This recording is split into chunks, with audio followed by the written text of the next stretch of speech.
Chapter 7:15. The stone egg that had rolled into the bushes with the gold shone with rings of scarlet light, brightening and dimming like it was breathing. The bone-eating shamans noticed this too. The strongest shaman leader had just finished off the pitiful young man's last finger. His sturdy body swelled up even further. He licked the blood on his face as he made his way over. A pair of eyes suddenly opened in the stone egg, like rubies. After a lengthy slumber, Li Qingshan's consciousness slowly returned. He blinked his eyes and sensed the existence of his limbs, but they were trapped by a tough shell. He stretched his body, wanting to break out of the shell. The shaman leader picked up the stone egg and sensed that it was boiling hot, trembling gently. He turned around and asked Gold Earrings hoarsely, "What's this?" Gold Earrings shook his head numbly. The shaman leader squeezed hard, but the stone egg did not budge at all. It flickered quietly. He could not help but let out a With his strength, he could even crush steel, let alone rock. He saw a large rock on the side of the road in the distance, so he went over and casually dug a hole in it. He placed the stone egg in there and smashed down with his fist. Boom! The rock shattered to pieces, but the stone egg remained unscathed. Crack! However, a crack appeared on the surface of the stone egg, shining with red light. The crack spread and covered the entire surface before long. Rumble! The thick stone shell finally fell off. The phoenix's embryo was as red as the setting sun. Its surface was covered in beautiful patterns that seemed like burning flames. Even the most beautiful piece of art in the world could not compare to it. Gold Earrings widened his eyes. He never thought the stone egg he had exchanged a jar of salt for would actually be hiding something like this. If he had cracked open the shell a long time ago and revealed this appearance, it would probably be worth even more than the patterned bag. He smiled in a self-deprecating manner. It had already come to this. Who cares if it's worth anything or not? The bone-eating shamans were surprised. They cleaned up the food in their hands in a hurry and gathered over. They studied the phoenix's embryo, but they were unable to see the situation inside. However, Li Qingshan saw the vicious faces through the shell. He could not help but feel rather confused. Weren't I in the volcano? Why am I here? Don't tell me the volcano erupted and washed me out. Oh no, it's the Azura field. All my belongings are in there. The leader shaman licked his fangs. Greed filled his eyes. The bone-eating tribe devoured humans to strengthen themselves, so they were extremely sensitive to life force. The life force in the egg was basically greater than 1,000 or even 10,000 people. If he ate it, he could probably directly become the chieftain when he returned to the tribe. The other bone-eating shamans obviously sensed it too. The greed in their eyes was the same. A skinny, little shaman was unable to resist the temptation, extending his hand in an attempt to touch the egg. He was sent flying by the shaman leader with a slap, landing on the ground. His fate was unknown. The shamans immediately stopped acting up, but their eyes remained glued to the phoenix's embryo. Li Qingshan could clearly see the greedy eyes in front of him. He clenched his hands and feet, but he felt that his body was unprecedentedly tender and weak. The monster Dan was still intact, but all the monster aura had been exhausted and could not be used. He couldn't even use his innate divine abilities. The so-called Nirvana rebirth was obviously not about becoming stronger in a short period of time. Instead, it required a process of growth and maturity. He also wanted to make use of this process to adjust the various powers in his body. Right now, he was in his weakest state. After so much difficulty, I managed to escape from the Dragon King of the Sea's pursuit. If I die to these pieces of trash, that would be a joke. Li Qingshan could tell the strength of these bone-eating shamans with a single glance. As humans, they could not reach the 6th layer, and as demons, they could not condense a demon core. Although their bodies were tough, they were at the level of iron plate corpses at most. But right now, he could not even deal with a regular zombie, let alone iron plate corpses. He sensed the scarlet, scorching liquid flowing through his body, which made him purse his lips and smile. The phoenix's embryo suddenly shone brightly. The flame patterns on its surface danced like real flames. The bone-eating shamans suddenly sensed danger. As they gradually broke away from the boundaries of humans, their senses became even sharper, but the greed of humans made them hesitate. They were reluctant to leave. Boom! The phoenix's embryo shattered loudly, and violent, scarlet flames surged out violently, swallowing the bone-eating shamans and reducing them to ashes amidst their howls. The liquid in the phoenix's embryo was a tangible product that Li Qingshan had condensed from the fire of the earth, so the power it contained went without saying. It was not something a few shamans could withstand with their bodies. When all the shamans gathered around the phoenix's embryo, gold earrings moved silently. The bone-eating shamans did not believe he had the right to escape, so they did not restrain him. Suddenly, there was a scarlet flash. He reacted quickly, kicking off with his legs and lunging into the distance. He felt a wave of heat rush over from behind, and he slammed into a tree viciously. His vision darkened, and he almost fainted. He immediately bit the tip of his tongue and forcefully woke himself up. He felt his back burn with pain. It was all thanks to the circle of shamans blocking most of the force of the explosion, allowing him to survive. Gold Earrings was about to take off when he glanced back and saw the young shaman who had been sent flying earlier standing a few steps away. He immediately stiffened up and became immobilized. This was not cowardice. He had faced so many life-threatening dangers in his life that he could still smile even if a blade was pressed to his neck. However, he could not resist this sense of fear. It was said that many animals would lose the power to resist when they faced their natural enemies. No matter how vicious a dog was, it would still tremble with its tail between its legs before a dog butcher. These bone-eating shamans were the natural enemies of humans, true butchers of humans. They were only small compared to their own kind. Killing him was still as easy as raising a hand. Sigh, I've killed these animals. You can say I've gotten my revenge. The jar of salt was worth it. However, the shaman did not even glance at Gold Earrings. A food he could eat at any time was not worth his attention. He focused on the center of the explosion, arching his body and letting out a threatening growl. Who can survive such a violent explosion? Gold Earrings could not help but follow the shaman's gaze. The surrounding trees and grass that had been set alight flickered with fire, but the center of the explosion seemed rather gloomy. All of the flammable vegetation had been reduced to ashes instantly. Vaguely, he made out a very small figure. Don't tell me a monster really did emerge from the egg. Ha, that works too. I'll kill all of these man-eating bastards. Even if I'm killed by a monster, it's better than dying to their hands. Huh. Gold Earrings squinted his eyes before snapping them open again. The Mist Province had never lacked mysterious and strange legends, but everything he had experienced tonight was even stranger than the legends. What emerged from the egg was not a monster, but a baby. He seemed like he had just been born. He was only around a foot tall, and his skin was white and rosy, like he was carved from jade. He seemed extremely young, but his scarlet eyes shone with a soul-stirring light. There's actually another one. How troublesome. Li Qingshan murmured. He discovered his voice was almost like an infant's murmur. With his current strength, he was still not the bone-eating shaman's opponent. The danger had not been resolved yet. However, just how many dangers had he been through and how many powerful enemies had he faced? He did not care too much about an opponent like that. Under the bone-eating shaman's threatening growl, he glanced over with his scarlet eyes indifferently. All of the bone-eating shaman's hairs stood on end. He leapt backwards, pacing around on all fours. He was afraid to make eye contact with the scarlet eyes, but he refused to leave just like this.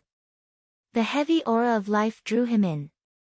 Li Qingshan made his way over to the bone-eating shaman. His strides were very small, but he walked with ease and composure, without the slightest fear or hesitation. He passed through the flames in the grass, and the flames wrapped around him, coiling around him obediently. The bone-eating shaman staggered backwards. As Li Qingshan advanced, clusters of flames surged over, suddenly turning into a pair of wings of fire and lunging towards the bone-eating shaman. The flames whistled and whistled like a phoenix spreading its wings. Actually, this was just a bluff. Regular flames were unable to deal much damage to a bone-eating shaman with a tough body. The bone-eating shaman let out a wail and fled in a hurry, vanishing into the jungle in the blink of an eye. Don't tell me this infant is a fire devourer. It's said that fire devourers are born from fire, but I've never heard of them turning into eggs. And it's said that most fire devourers live in the south. Who cares? If the fire devourer pursues the shaman, I'll flee immediately. I didn't think I'd actually make it out alive this time. That's unbelievable. Having survived a desperate situation, Gold Earrings thought happily, but he saw that the fire devourer did not pursue the fleeing bone-eating shaman. Instead, he looked at him and asked with a tender voice, "What's your name?" Gold Earrings almost fell into a state of numbness again. He wanted to act like he had heard and seen nothing. The bone-eating shaman who fled through the jungle saw how Li Qingshan did not pursue him, so he stopped hesitantly. Suddenly, he heard a shrill, despairing shriek, and he immediately fled into the distance without even looking back. Clearly, the fire devourer had already begun eating. He did not want to become food, so he better report everything here to the chief. Gold Earrings shrieked out, swatting away the flames on his hand desperately. Li Qingshan leapt in fright. He thought, it's just been burned by fire. Do you really have to cry out like a pig being slaughtered? The fear in Gold Earrings' heart had already been suppressed to the limit.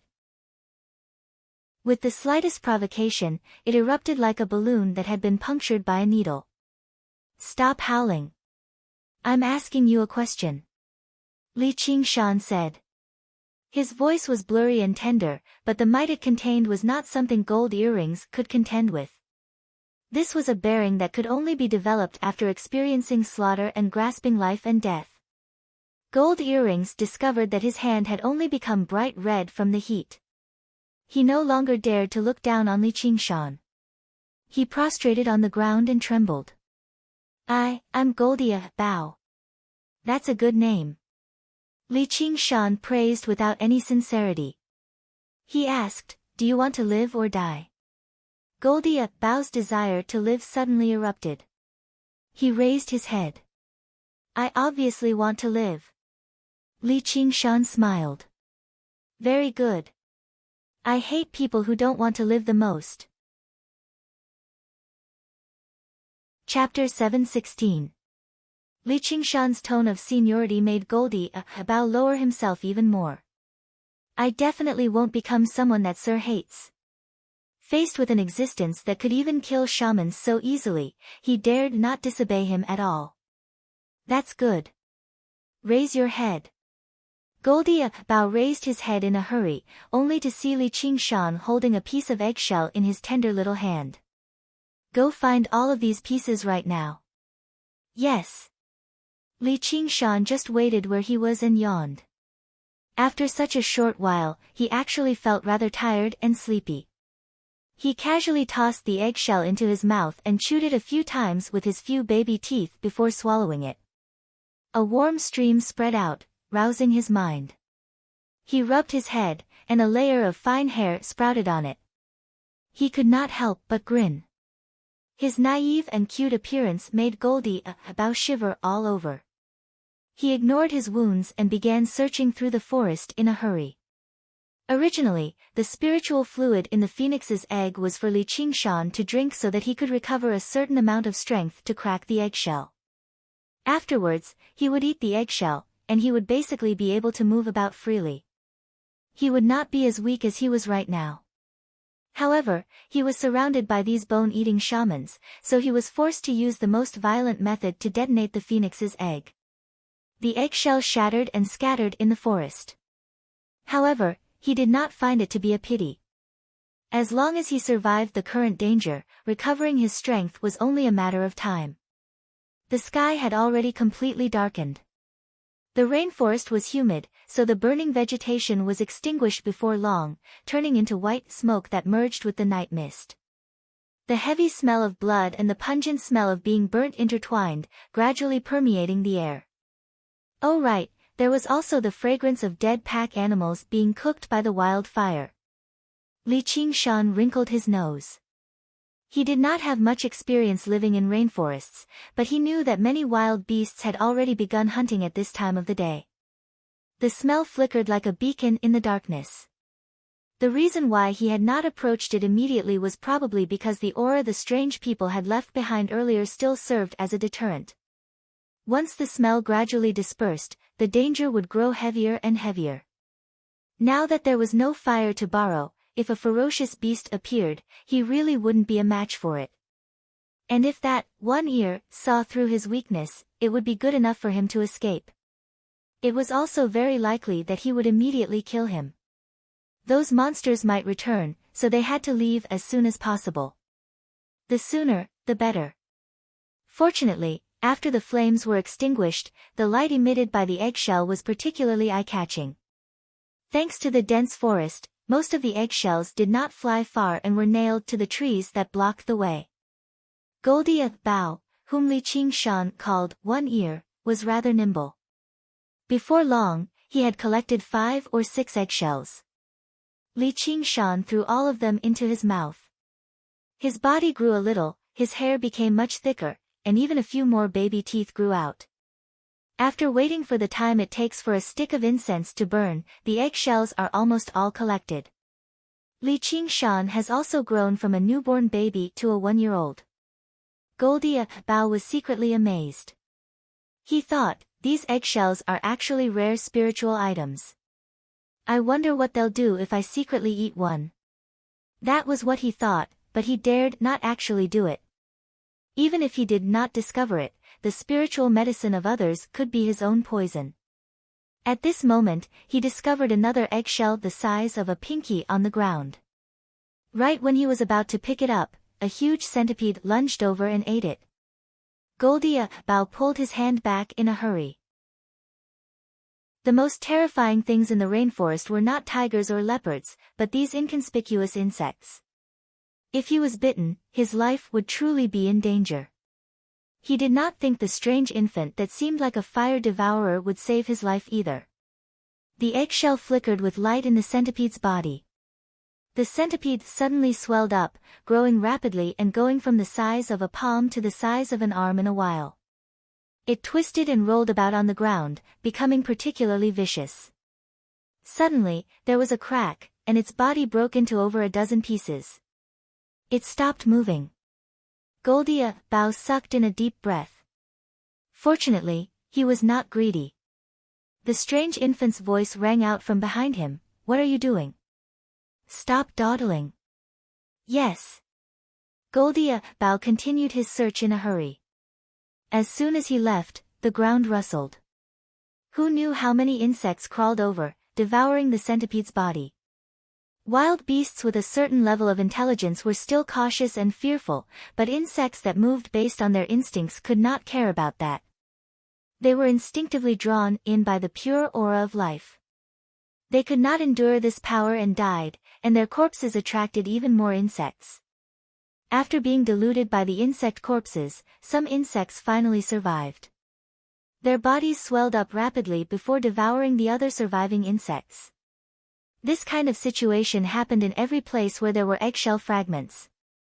They frantically devoured each other, forming many insect balls.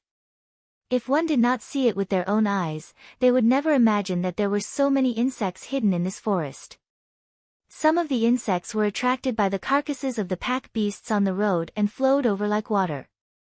In the depths of the jungle, the auras of wild beasts that slowly drew closer were unable to escape Li Qingshan's senses. That's about it. Go and bring the basket over. Li Qingshan swallowed another eggshell. Although he still seemed like a 1-year-old baby, his physical strength had basically recovered to the level of a grown man. Goldie Bao let out a sigh of relief. If he had to compete with these insects, even 10 lives would not be enough. Taking the basket, Li Qingshan leapt up gently and entered it. Let's leave here first and find a quiet place. Although he had already recovered some of his strength, where regular wild beasts could no longer harm him, since he could use free labor, it was good to save some of his strength. Goldie Bao was more than happy to do so. He had wanted to leave this place a long time ago. When he thought of the mountain stream he had just passed, he picked up the basket and retraced his steps, leaving this land of death without even looking back. The entire merchant group had been wiped out this time. He had truly been extremely lucky to be able to escape in the end, but was his life really safe? If he accidentally angered the strange infant behind him, he would probably be burned alive. Compared to being skinned alive by shamans, it was very difficult to say which was more comfortable. The mountain stream fell off the cliff and turned into a stream, gurgling over the rocks. Goldie Bao stopped. Li Qingshan asked, "Why have you stopped?" Goldie Bao said, "The smell of blood on me is too heavy. I might attract wild beasts, so I need to wash up." "All right," Li Qingshan said. He just happened to have some things he wanted to clarify so that he could decide what to do next. Goldie Bao carefully put down the basket and used the stream water to clean his wounds. His wounds burned. He had left in too much of a hurry, so he had even tossed the healing pills into his backpack. "Come here. I have something to ask you." "Please ask, sir." "I was originally cultivating well in the volcano, so why am I here? Tell me, is this your scheme?" Li Qingshan glared at him. He did not seem terrifying at all, but his malice was not fake. "Sir, how could I have that ability?" Goldie Bao explained in a hurry, telling him how he had obtained the stone egg. Li Qingshan sank into his thoughts. He obviously knew that it was impossible for a regular person to fish it out of a magma volcano. He had only said that to scare him so that he would be more obedient. As it seemed, the situation was pretty much the same as what he had guessed. He really had been spat out by the volcano. The Azura field should have been the same. "Then let me ask you. Did you see something? What is it?" Goldie Bao thought, "Oh no. Is it that patterned bag?" Li Qingshan described the size of the Azura field. Seeing Goldie Bao's gaze drift about, his face changed. He called out sternly, "Where is it now?" "I sold it." Unable to brush him off, Goldie Bao could only admit it. "Who did you sell it to?" It seems like someone from Blackwater Cave." "Seems like?" "Yes, it's definitely someone from Blackwater Cave." Li Qingshan nodded. It was fine as long as he knew its whereabouts. The Azura field was his most important arcane treasure. Basically all of his belongings were in there, so he had to get it back. As long as he found the Azura field, he could immediately arm himself to the teeth. He could absorb the demon heart, ocean pearl, and divine talisman of great creation back into his body, and his strength would increase drastically. He could even control night roamers, Azura, and even haunt ghosts. He could protect himself with ease, and he even had to ask the Banyan Tree King what part of the Mist Province this was and confirm a path back to the Green Province. Once he lost the Azura field, all of this would become a mirage. However, he was not particularly worried, as the Azura field was an arcane treasure after all. Its brilliance was concealed, so regular people would never be able to see through its functions. Even if they could tell it was extraordinary, they would struggle to refine it. Even second heavenly tribulation cultivators would struggle to achieve that. In the past, Mou had spent several days refining it, but he still failed in the end. Although he could not use his full strength to avoid alarming Sea Bao, the Azura field back then was only a dragon arena. It could not be regarded as an arcane treasure at all. As long as anyone realized the value of the Azura field, they would store it away carefully, regardless of whether they could refine it or not. As long as they confirmed the Azura field's location, they would be able to find a way to retrieve it. Li Qingshan said nothing. Goldie Bao felt an invisible pressure weigh down on his chest, becoming heavier and heavier, suffocating him. Suddenly, Li Qingshan extended his arm and reached towards Goldie Bao's forehead with his tender, little hand. This action scared him out of his wits. He called out, "I can help you find that treasure, sir." The people of Blackwater Cave might still be in the fragrant flower market. The little hand continued to press against his forehead. Goldie Bao thought, "My life is over." However, he felt a warm stream flow through his body. Wherever it passed by, the pain vanished, and all of his wounds healed. Even his mind became extremely vigorous. His inner force that had stagnated a long time ago actually broke through once again. Li Qingshan pulled back his hand. "I'm not someone who can't distinguish between kindness and grievances. Those who don't know can't be punished, but you sold something of mine, so you have to help me find it. We'll go to the fragrant flower market right now. If we succeed, it'll benefit you greatly. If not, I can't be bothered with killing a mortal to vent my anger. You better think about it yourself. Sir, you've saved my life. Trifling matters like this are only natural. How can I possibly ask for any benefits?" Chapter 718. Using both carrot and stick was always the only way to control his subordinates. If he blindly threatened them, it would be easy for them to retaliate. In the upcoming journey, there were still many places where this one ear would be of use. This little favor was just to keep him motivated. After undergoing Nerva rebirth, Li Qingshan gained a deeper comprehension of the phoenix's scripture of Nerva. Healing Goldie Bao's wounds did not actually take up too much of his strength. All he did was stimulate his life force's potential in an ingenious manner, speeding up his recovery. However, this kind of stimulation could not be overdone. Otherwise, it would overdraft one's life force, and there would be great side effects. It was normal to lose 8 to 10 years of one's lifespan. "Once you're done, let's go." Li Qingshan looked behind him. In the dark forest, there was a faintly discernible path that extended into the depths of the forest.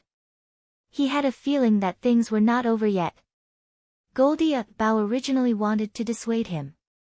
Traveling through the forest at night was not a wise choice. Not only were there nocturnal venomous insects and ferocious beasts, but the path would also become extremely difficult to traverse.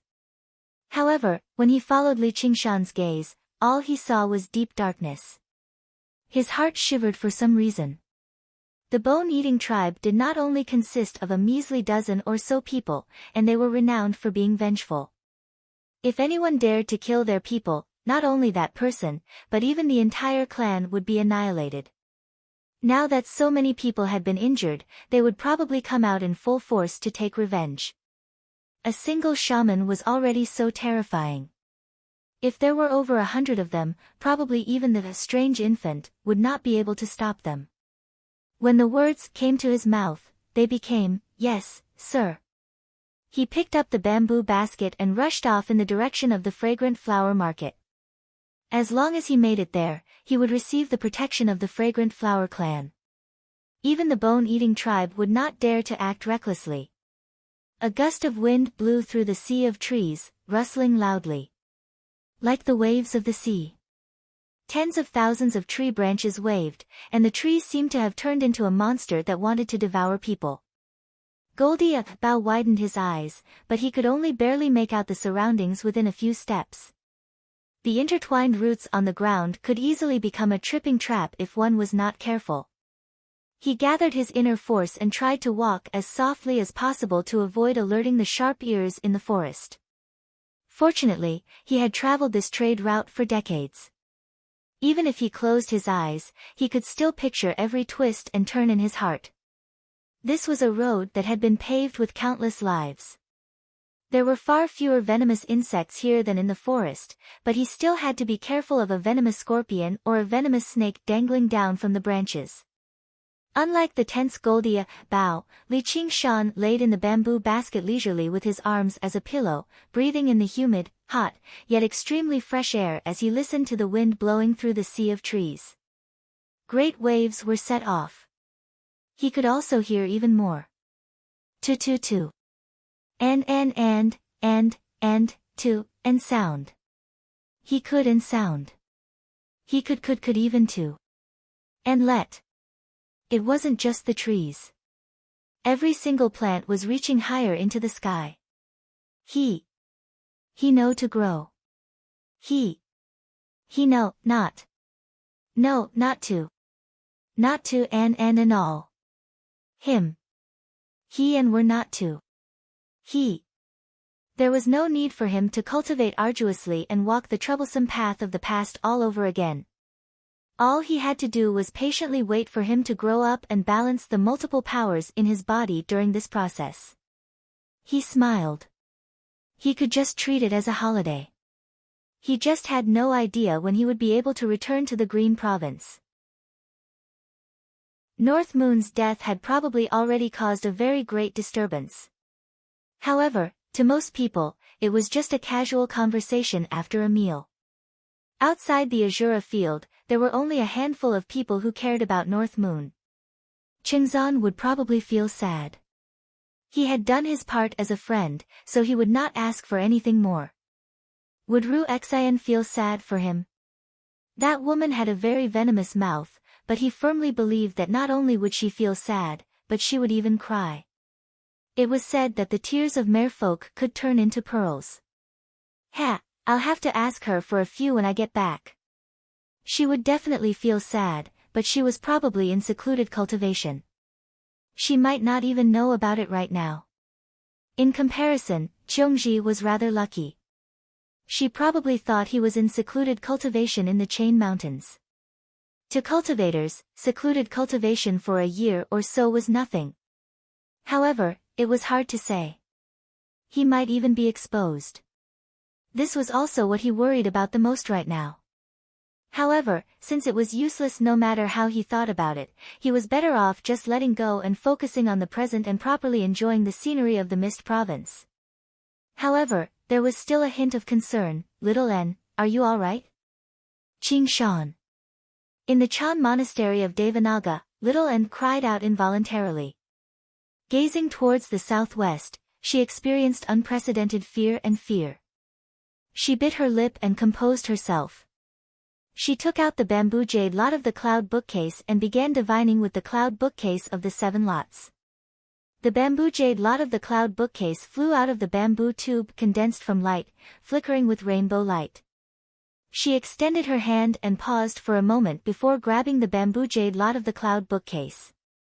Her expression changed drastically. Death without a doubt.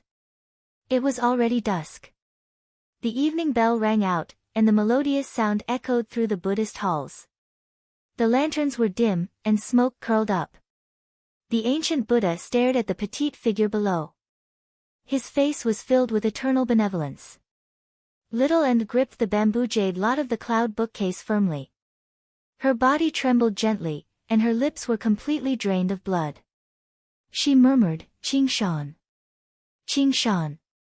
2 specks of white flames suddenly erupted from the depths of her eyes that were as dark as deep pools as she made her way out of the hall.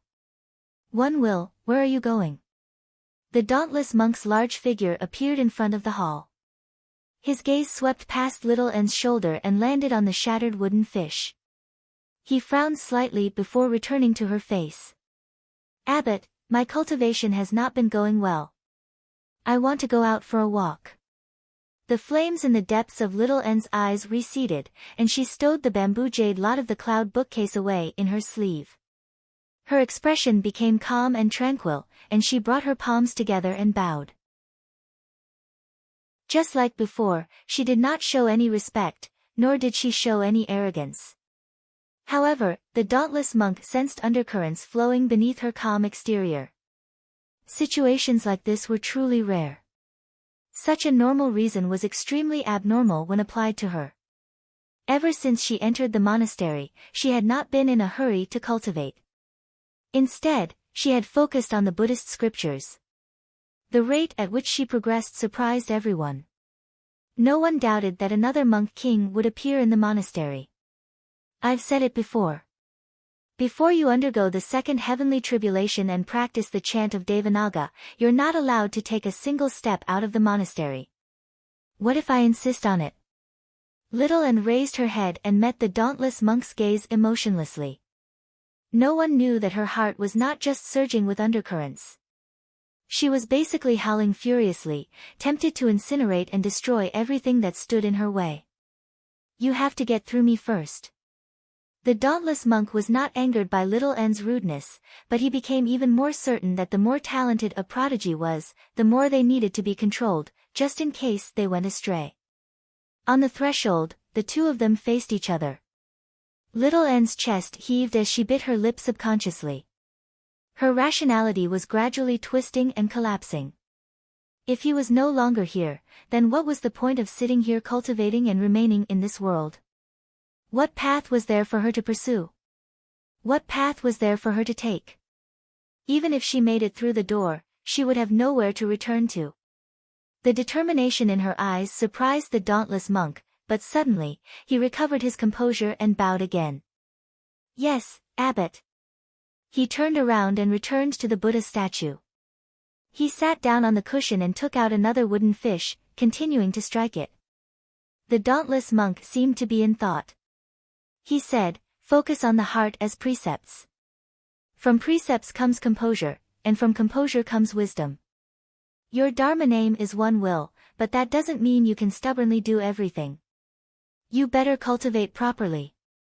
Little Anne raised her face and became confused. She had clearly calculated that she would definitely die, but in that moment just now, she sensed that he was still alive. This feeling was no different from the palpitation she felt just now. It was like some sort of mysterious revelation, which immediately made her calm down. Her gaze became determined. As long as there was still a sliver of hope, she would do everything she could. Perhaps he just happened to be in need of help right now. She could not do something pointless. Several days later, she finally received some information. After killing a group of demon commanders, the North Moon fought Mou on Calm Wave Lake and killed him. Afterwards, the Dragon King of the Sea pursued North Moon for thousands of kilometers, killing him in the wilderness of the Mist Province. North Moon, Mist Province, Dragon King of the Sea. She muttered these 3 words to herself and waited for another half a month before entering secluded cultivation, breaking through to the second heavenly tribulation. Whoosh! Whoosh! Goldie Bao gasped for air, drenched in sweat. He had run for most of the night, so his inner chi was almost completely depleted. His footsteps gradually slowed down. Right when he was about to ask for some rest, an order rang out from the basket on his back, "Stop! There's someone up ahead." Are they bone-eating shamans? Bone-eating shamans? You're talking about those strange people just now. No, they're just some mortals. Li Qingshan said. 100 paces away, there was a bonfire burning, as well as the presence of many humans. That's fantastic. Goldie Bao beamed. He had just been worrying about the issue of food and water. Li Qingshan said, aren't you afraid they're enemies? Goldie Bao said proudly, I've been a merchant for many years, so I've made quite a name for myself in this generation. I have friends in various caves and villages, so it's perfect for me to ask for some food and water. If I'm lucky, I might even be able to borrow a mount, so I'll be able to travel faster. Not to mention, sir, you're here, so why should I be afraid of a few measly mortals? His last sentence was already a test. After running for most of the night, he slowly calmed down and recovered his usual cleverness. He felt like it was very likely that this strange infant was not as powerful as he imagined him to be, or why would he let the fleeing shaman go? And, he just sat in the basket patiently like that. Li Qingshan said indifferently, are you doubting me? How would I dare? Goldie Bao's heart leapt. He still spoke extremely politely, but his heart began to pound. Let's go. Li Qingshan could not be bothered with explaining anything. By the time his suspicions turned into actual action anyway, his strength would have already recovered to a level where he could kill him. It was normal for him to doubt him, but what he did after that would directly determine his fate. If he obeyed his orders obediently and helped him retrieve the Azura field, Li Qingshan did not mind giving him some benefits. If he wanted to use this opportunity to do something, he would just have to kill him. You choose your own path. Take care of yourself. To be continued, mobile users, please read it at M. Chapter 719. That meaningful sentence made Goldie Bao shiver inside. He slowly walked forward, silently adjusting his breathing at the same time. Suddenly, he stopped and said emotionally, "Sir, please don't look down on me too much. I've lived for so long, so I still know how to repay a debt of gratitude. Not only have you saved my life, but you've even helped me take revenge. It's only natural for me to repay you with my life." He he he. A childish laughter rang out from the basket. Li Qingshan smiled. I've seen quite a few people.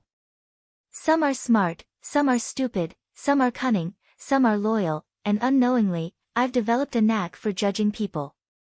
If I really want you to repay me with your life, you probably won't do it no matter what. Goldie Bao's expression stiffened. He felt rather awkward.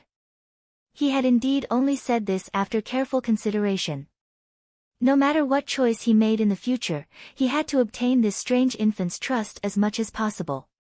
If it really was a dead end, he definitely would not take it. In this sea of trees, survival would always be the most important. Compared to revenge and repaying a debt of gratitude, it was all secondary. Li Qingshan said, "Since you're a merchant, let's talk business. If this deal goes through, the benefits will be 100 times, 1,000 times better than that 100 taels of gold.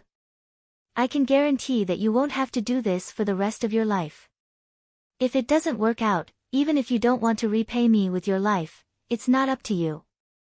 Then in other words, we're partners in business. May I ask for Sir's great name?" Goldie Bao laughed dryly, but he was greatly moved inside. "Just call me you." Li Qingshan considered it. Originally, he wanted to make up a fake name, but he really did not have much talent for names, so he just used his real name and covered it up slightly. "Yes, Sir, you. Speaking of which, our fort has someone called Goldie you." Goldie Bao thought, this name sure is ordinary enough. I can tell it's a fake name with a single glance. Barbarians did not have much talent for names either. They often used the name of the village as their surname, and their names would be Bao, Elan, or something like that. There were many you, both male and female. What a coincidence. We're almost there. I don't want to see anyone, so you go deal with them. Goldie Bao had already seen the flickering firelight in the forest. He felt that his strength had recovered slightly, so he strode over. "Who are you?" One of them shouted in a low voice and pulled out his saber. The people around the bonfire woke up and immediately took out their weapons. "I'm Goldie Bao. Is that Huang Liang Fei from Huangliang Beach up ahead?" Goldie Bao was overjoyed when he heard the voice. It just so happened that he knew someone. "Is that Uncle Pa from Gold Fort? Please come over. We just said that you made a fortune in the fragrant flower market, why are you here?" Huang Liangfei stowed his blade away and invited Goldie Bao over to the campfire. He saw that his clothes were tattered and covered in blood. He was even missing an ear. He could not help but become surprised. "What's going on? Where are the others?" "Sigh, we've been robbed." Goldie Bao glanced around. There were 8 of them, but it was a pity that they did not have pack beasts. After all, they were not specialized merchants. Who is so audacious to dare rob the caravan of Goldie Fort? The bone-eating tribe. Goldie Bao spat out 4 words, and everyone's expression changed. Huang Liangfei asked, "The bone-eating tribe is up ahead." Goldie Bao told him what had happened, but he skipped over the matters related to Li Qingshan. He only said that a powerful vicious beast had thrown a wrench into their plans, which was why they managed to escape. This is the retribution of those monsters, and it's also because you've done good deeds, receiving the blessings of the Bodhisattva. Come eat something. Only then did Huang Liangfei stop worrying. He did not doubt what he said. If it were not for a coincidence like that, how could he have survived the mouths of the bone-eating shamans? He glanced at the basket on Goldie Bao's back. He refused to toss it away even as he fled, so who knew what kind of good stuff was in there? Thank you. I'll definitely repay you when I go to Huangliang Beach in the future. No, we should be the ones thanking you, or we'd probably run headfirst into the mouths of the bone-eating tribe. A kid suggested turning around and returning to the fragrant flower market, but Huang Liangfei immediately turned him down. Not only was traveling at night dangerous, but it also took up a lot of energy, so they could not travel too far. After all, not everyone possessed Goldie Bao's martial arts and experience, so they were better off resting properly and setting off in the morning. However, when they heard such a thrilling story, none of them felt sleepy anymore. They gathered around the campfire and discussed the chilling legends related to the bone-eating tribe one after another. The flickering firelight passed through the gaps in the basket, landing on Li Qingshan's intrigued face. He never thought the group of strange people were actually all humans. However, a tribe like this that relied on cannibalism to cultivate could only exist in this land of wilderness. If it were the Green Province, the Hawkwolf Guard would definitely destroy them. At this moment, he felt a probing gaze cast into the basket. As it turned out, it was Huang Liangfei. Afterwards, even more gazes appeared. Even though Goldie Bao sat beside the campfire, he did not put down the basket on his back. This action attracted quite a lot of attention. Huang Liangfei was still considering what to say when the kid who suggested turning around earlier asked, "Uncle Bao, what's in your basket?" "Nothing much, just some goods." Goldie Bao sensed the gazes in the surroundings begin to change slightly. He thought, oh no, I actually missed out on this. If he said there was nothing important in the basket right now, probably no one would believe him apart from the naive kid who had asked about it. Unless Sir Yu walked out himself for them to see, but Sir Yu clearly had no intentions of doing that. Li Qingshan sat in the basket calmly and sneered slightly. He just happened to find this laborer not strong enough. Huang Liangfei exchanged glances with his companions. He had heard that Goldie Bao had earned 100 taels of gold from selling a wondrous item in the fragrant flower market this time. Coupled with the ores, it was quite a bountiful harvest. Was it all in the basket? Only the kid failed to sense the change in the atmosphere at all. He asked about the appearance of the bone-eating people in fear and excitement. Normally, not a lot of people would target a merchant group. Even if the ambush succeeded, the revenge of Goldie Fort would be no laughing matter. Now that Goldie Bao was in such a sorry state, Huang Liangfei was confident he could kill him alone, and no one would know he had come here. The people of Goldie Fort would only think the bone-eating people had eaten him clean. He could obtain what was in the basket on his back without any risk at all. This was an extremely rare opportunity. Malice permeated the surroundings of the campfire. Goldie Bao suddenly fell silent, lowering his head and trembling all over. A sliver of contempt flashed through Huang Liangfei's eyes. He never thought an old merchant like him would actually become so frightened. He crouched down and said hypocritically, "Uncle Bao, are you fine?" Goldie Bao said nothing.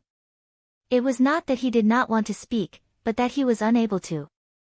At this moment, a small hand passed through the gap in the basket and pressed against his back gently. Streams of heat flowed through his body, and all of his blood began to boil.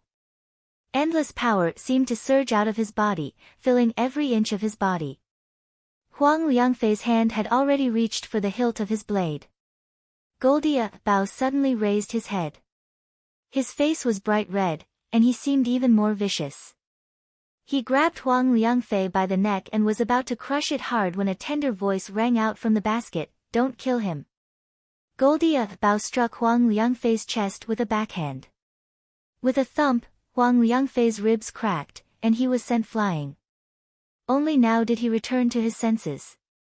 He was utterly shocked. Since when did his martial arts become so powerful?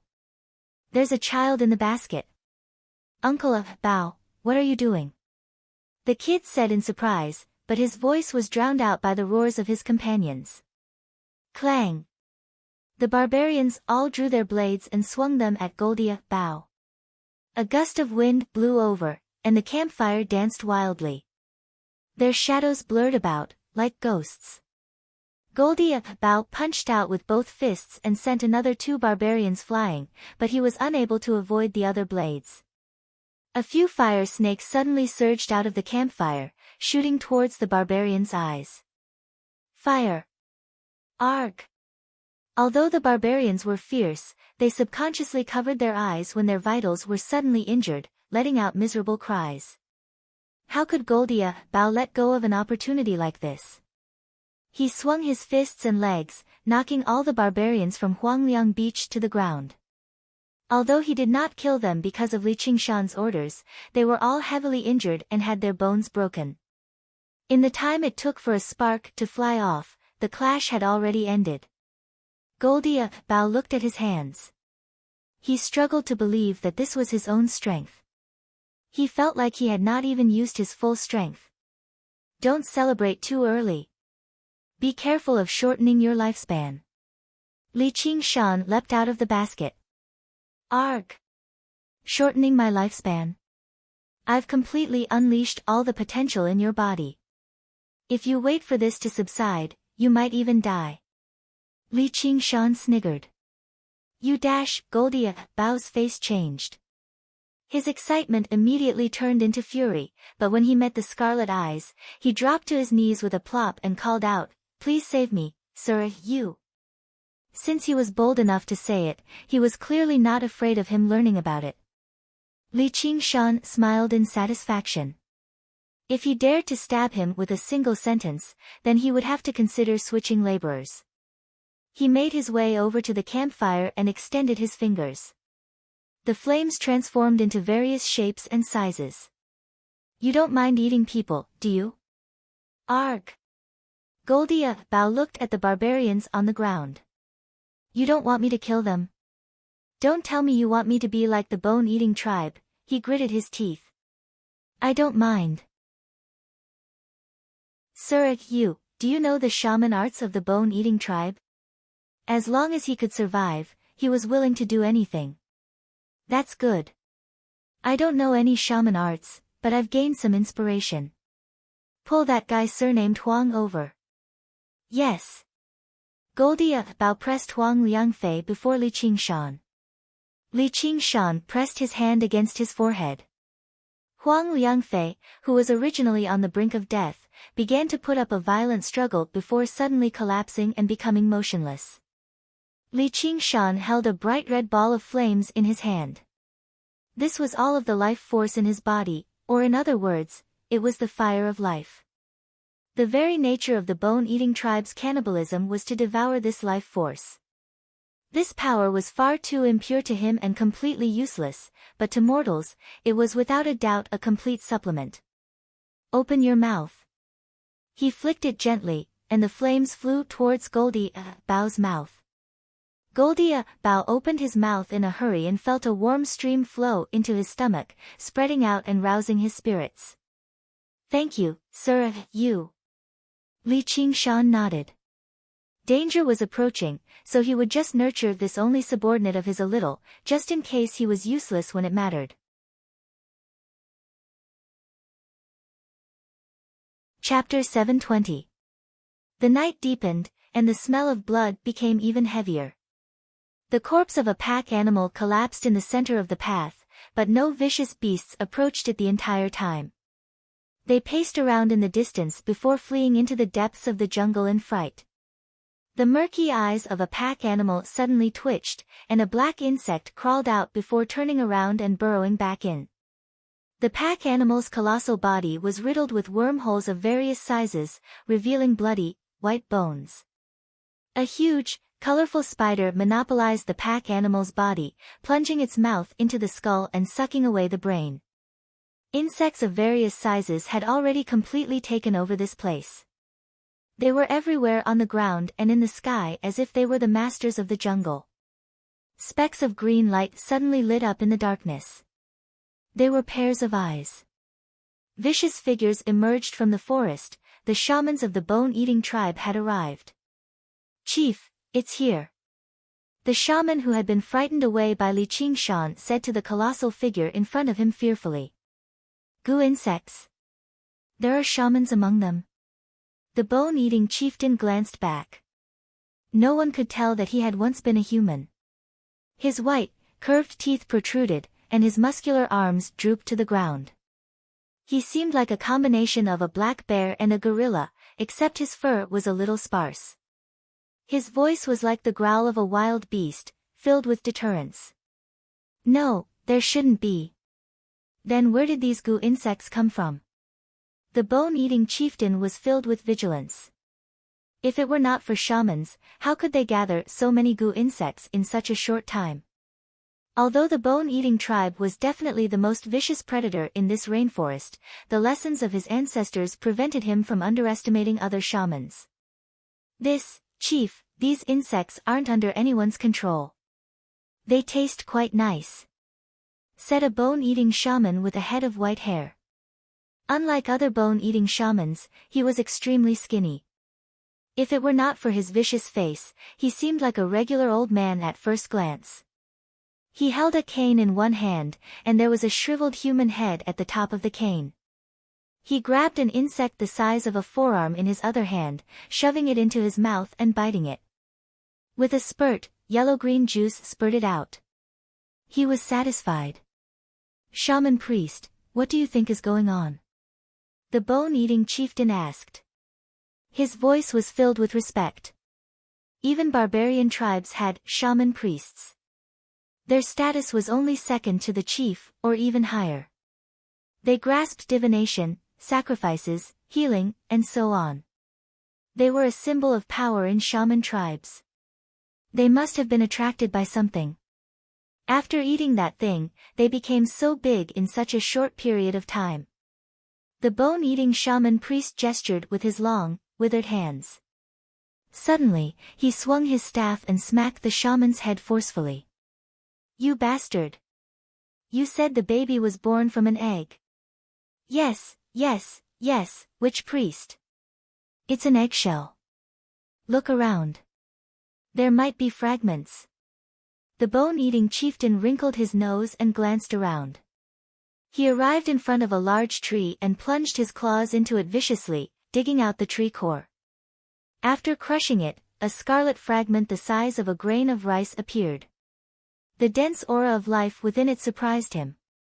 It was no wonder these insects could grow so large in such a short amount of time. His face was filled with greed. Even a mere eggshell was like this, so what would happen if he ate the entire egg? The only thing he worried about was the identity and origins of the baby born from the egg. He had no idea whether he was strong or weak. The bone-eating shaman priest smiled. Back then, he was probably very weak. If he had a choice, why would he let the eggshell scatter all over the ground? A coward like you actually ran away in fright. He, you're just unlucky. If you ate him, you might even be able to draw down heavenly lightning. It's even better than eating 100 or 1,000 people. Deep regret flooded the shaman's face, but when he thought of the scarlet eyes, his heart shivered. He thought, if you meet those eyes, you'll definitely run too. Chase him. I'll definitely eat that baby and avenge my children. The bone-eating chieftain swung his arms and bellowed out viciously. Roar. The bone-eating shamans roared out in response. The shamans rushed into the depths of the jungle on all fours. To them, Goldie Bao's aura and footprints were basically as clear as road signs. Li Qingshan's method of extracting life force became more and more proficient. Before long, all of the howls vanished, reduced to withered corpses. Only the naive kid who had no idea what was going on remained, sitting on the ground limply like he was in a nightmare. Li Qingshan did not seem to see him either, returning to his seat by the fire. "Sir, what do we do with this kid?" Goldie Bao lifted the kid up in a single stroke. As life force surged into his body, his eyes became rather bloodshot too. It was no wonder that the bone-eating shamans were so meticulous when they ate people. Nothing could compare to the pleasure. Right now, all he wanted was a little more. "It's not like they provoked you." Li Qingshan stared at the flames and extended his hands into the fire. "If we don't kill them all, Huangliang Beach will probably come for revenge." Goldie Bao said. Although the people of Huangliang Beach had tried to murder him first, there was no right or wrong in the jungle. Only the strong preyed on the weak. It was better to avoid as much trouble as possible. Is Huangliang Beach also a shaman tribe like the bone-eating tribe? Of course not. How can there be so many shaman tribes? At most, they have a shaman doctor watching over them. Then what are you afraid of revenge for? Goldie Bao suddenly returned to his senses. Before he knew it, the surroundings had become much brighter. The gloomy jungle now cleared up like it was dusk. He casually grabbed a blade from his waist and twisted it forcefully. The blade twisted, and the tough metal became like clay in his hand. He felt like he was filled with endless energy. He was so energetic that he felt like he had returned to his 20s. No, he felt even better than back then. This was the power that only shamans possessed. With this power, why would he be afraid of revenge from Huangliang Beach? It was Huangliang Beach who had to worry about him venting his anger on them and destroying their Huangliang clan. And, as long as he continued to follow this this power would definitely grow stronger and stronger. "Thank you, sir." Goldie Bao tossed aside the kid from Huangliang Beach and knelt on the ground, bowing his head. The gratitude on his face was definitely genuine. The people of the Mist Province's desire for power was not something people from a peaceful place like the Green Province could imagine. Just the value of this power was 100 times greater than gold. He had already made up his mind to properly cling on to this person. Even if there were some risks, it would be worth it. Riches came with risk. Looking at this person's personality, he did not have to worry about him burning the bridge after crossing it at the very least. "Prepare to set off." Li Qingshan stood up and said. "Yes." Originally, Goldie Bao was utterly exhausted and planned on resting, but after absorbing the life force of 7 or 8 people, he no longer felt any exhaustion. He removed a set of clothes from the corpses and changed into them, equipping himself with a blade. He even gathered some food, water, gold, and other valuables, making ample preparations. He seemed like he was brimming with energy, completely different from his uneasy state a few hours ago.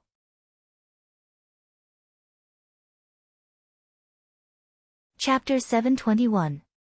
Goldie Bao picked up the basket on his back and set foot on the path to the fragrant flower market. The forest rapidly receded, gradually adapting to his new power. His footsteps became faster and faster. Whether it was the deep darkness or the tangled roots, they were no longer obstructions. With a gentle step on the ground, he leapt several dozen steps away. He was delirious with joy, almost forgetting about the danger behind him. "Walk in a straight line," Li Qingshan suddenly said. Goldie Bao was taken aback. He returned to his senses. He was no longer the Goldie Bao of the past. The path through the forest was not straight, and it was restricted by the terrain and environment, twisting and turning. If the bone-eating tribe really did chase after them, they would definitely send people to the fragrant flower market and intercept them on the way. This would be much faster than traveling along the path. As a merchant who had lived in the Mist Province for most of his life, he actually needed someone to remind him, so he could not help but feel rather ashamed. In fact, he had not yet adapted to his new power. He had forgotten that there were many dangers and obstacles in the forest, and they were nothing to him. "Yes, my lord." At a turning point, he moved forward in a straight line. With a leap, he flew down the cliff. He bounced on the rock walls to slow down the speed of his fall. Finally, he landed lightly on a tree in the forest. The branches were bent, and he used the force to jump onto another tree and continued forward. You won't get lost, right? Don't worry, my lord. I won't. Be careful of snakes. Li Qingshan said casually. Goldie Bao was taken aback, confused. He leapt over a few more trees, and a thick vine suddenly flew up. It was actually a python with skin extremely similar to a vine.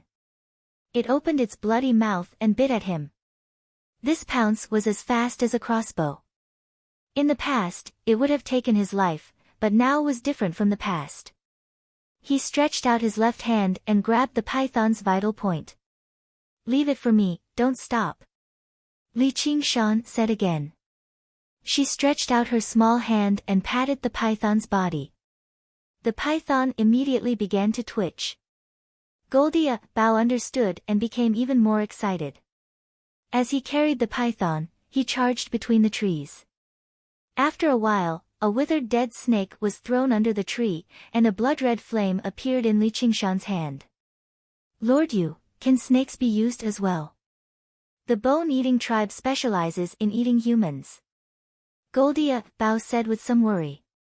How can those barbarians compare to my methods? Li Qingshan had a nirvanic rebirth experience. Having truly comprehended life and death, the life force he extracted was extremely pure. The wondrous power of the phoenix could not be compared to shaman tribes that inherited primitive shaman arts. He casually slammed the life force into Goldie Bao's back. Thank you, my lord. Goldie Bao relaxed. He felt that his luck had really taken a turn for the better. It was worth it even if the entire caravan was wiped out. It was not that he was heartless, but it was normal for people to die in this desolate rainforest. He had been a merchant for dozens of years, and had experienced such things more than once or twice. He had long gotten used to it. The only thing he could do was to become stronger. That was the most important thing. But it's not like there aren't any side effects. Li Qingshan changed the topic, which made Goldie Bao's heart leap. What side effects? If your life force is too heterogeneous, it's actually not a good thing. I think you'll only be able to survive one heavenly tribulation in your lifetime. Don't even think about going any higher. Heavenly tribulation. Goldie Bao had only heard of these two words in legends. Existences that had undergone heavenly tribulations were already existences that were close to gods. They could even look down on the bone-eating tribe. This was like saying that to a pauper. Sigh, you can only be a millionaire for the rest of your life. Don't even think about becoming a billionaire or a tycoon.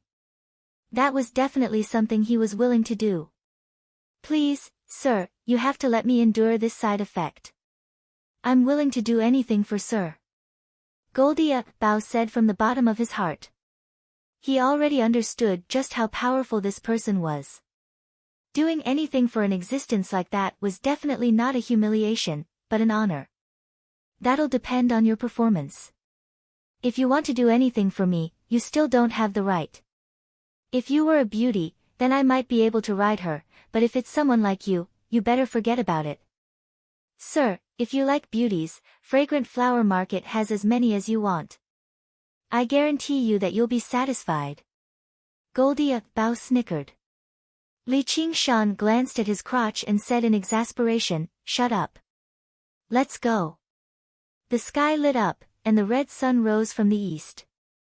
A figure leapt out of the sea of trees, reaching the top of an extremely tall tree in just a few steps. Goldie Bao gazed into the distance and discovered that the distance he had traveled in a single night was already equivalent to 2 or 3 days of normal travel. He did not need to rest or take any detours. This was the benefit of strength. Actually, he had still taken a slight detour. When he passed through a forest, Li Qingshan had specially made him take a detour. Goldie Bao had no idea what he was avoiding, but he knew that if he ran into it, only death would be awaiting him. The Fragrant Flower Market was already in sight. He pointed at an undulating curve at the end of the sea of trees and said, sir, look. The fragrant flower market is right below that hill. You better look backwards. Li Qingshan rested his head on his arm and said lazily. After a night, his scarlet hair seemed much thicker, and it was no longer as soft as when he was just born. He closed his eyes slightly. There was nothing more delightful than breathing in the fresh morning air and sensing his strength grow stronger. What's that?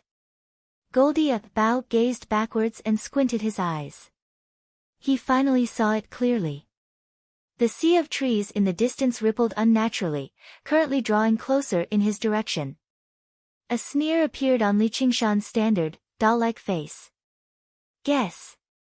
The bone-eating tribe. Goldie Bao leapt off the treetops and rushed towards the fragrant flower market.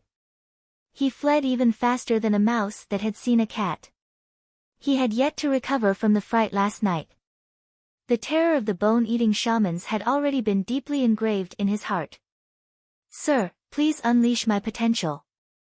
You're not afraid of losing your lifespan? Not afraid. Goldie Bao said resolutely. He could make up for the lost lifespan, but if he was captured by the bone-eating tribe, then his entire life would be wasted. Li Qingshan smiled gently and patted Goldie Bao's back. If I flee to the fragrant flower market, won't they come chasing after me? The fragrant flower clan has their own shaman watching over it. Although the fragrant flower shamans are not as vicious as the bone-eating shamans, the first daughter of the patriarch is a follower of the White Lotus sect. The bone-eating tribe would never dare to offend her. Goldie Bao's blood surged. He suddenly sped up and fled even faster. The White Lotus sect. Li Qingshan was taken aback. Why did it sound so familiar? Was it the White Lotus sect that Gu Yenying had chased out of the Green Province? What's the name of their cult master? Who knows her real name? She's known as the White Lotus Mother, and they say the White Lotus Bodhisattva has descended into the mortal world to save people from suffering and bring them back to life. There's also the Vice Cult Master, Venerable Black Lotus, who's even more benevolent. They're all like immortals. Originally, everyone here worshipped the snake god, but they've all converted to the White Lotus sect now. Goldie Fort has consecrated them. Oh right, last night, Huang Liangfei said I was under the protection of the Bodhisattva, so he was talking about the White Lotus Bodhisattva. Li Qingshan could not help but laugh aloud. However, his voice was far too tender, so there was not much heroism to speak of. Goldie Bao asked tactfully, Sir, why are you laughing? I didn't think I'd run into someone I know here. Li Qingshan said. Someone you know? Don't tell me you're talking about the White Lotus Bodhisattva and Venerable Black Lotus, sir. Goldie Bao's heart trembled. Although he knew Sir Yu's identity was anything but ordinary, being connected to such a powerful existence without a doubt was even more shocking. Once we reach the fragrant flower market, sir, all you need to do is mention the great name of the White Lotus sect, and those bone-eating shamans will definitely collapse without even putting up a fight. I'm not done yet. It's just a pity that I know them, but they don't know me. Oh right, don't tell anyone about this. Li Qingshan instructed. Before he recovered his strength, he did not want to have anything to do with the White Lotus sect. Yes, yes, yes. Goldie Bao was greatly disappointed, but he could not help but feel rather afraid. Was Sir Yu referring to enemies? How could he be bold enough to say anything else? He could also tell that the White Lotus sect had only been around for a short period of time. Otherwise, with their ability to brainwash people, Goldie Bao would probably even consider betraying Sir Yu if they had been around for a few more decades. Anyway, the rules of the fragrant flower market are extremely strict. Even the fiercest barbarians are afraid to fight in the fragrant flower market. These bone-eating shamans are all different from regular people, so they probably can't even enter the city. As long as we remain in the city, we'll be at ease. Li Qingshan did not answer. Instead, he sank into his thoughts.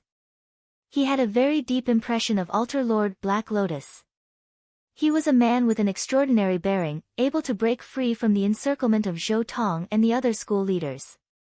After so many years, it was very likely that he had already condensed a golden core.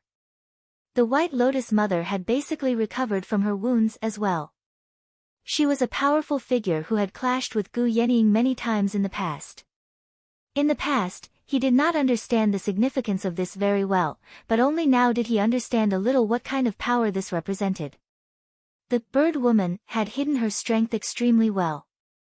Even now, he was unable to see the full extent of it. Even if he fought against the White Lotus Mother in a playful manner, there would be no point to the game at all if the opponent was too much weaker. The first time he heard about the White Lotus sect was when the White Lotus Mother massacred cities to forge an arcane treasure.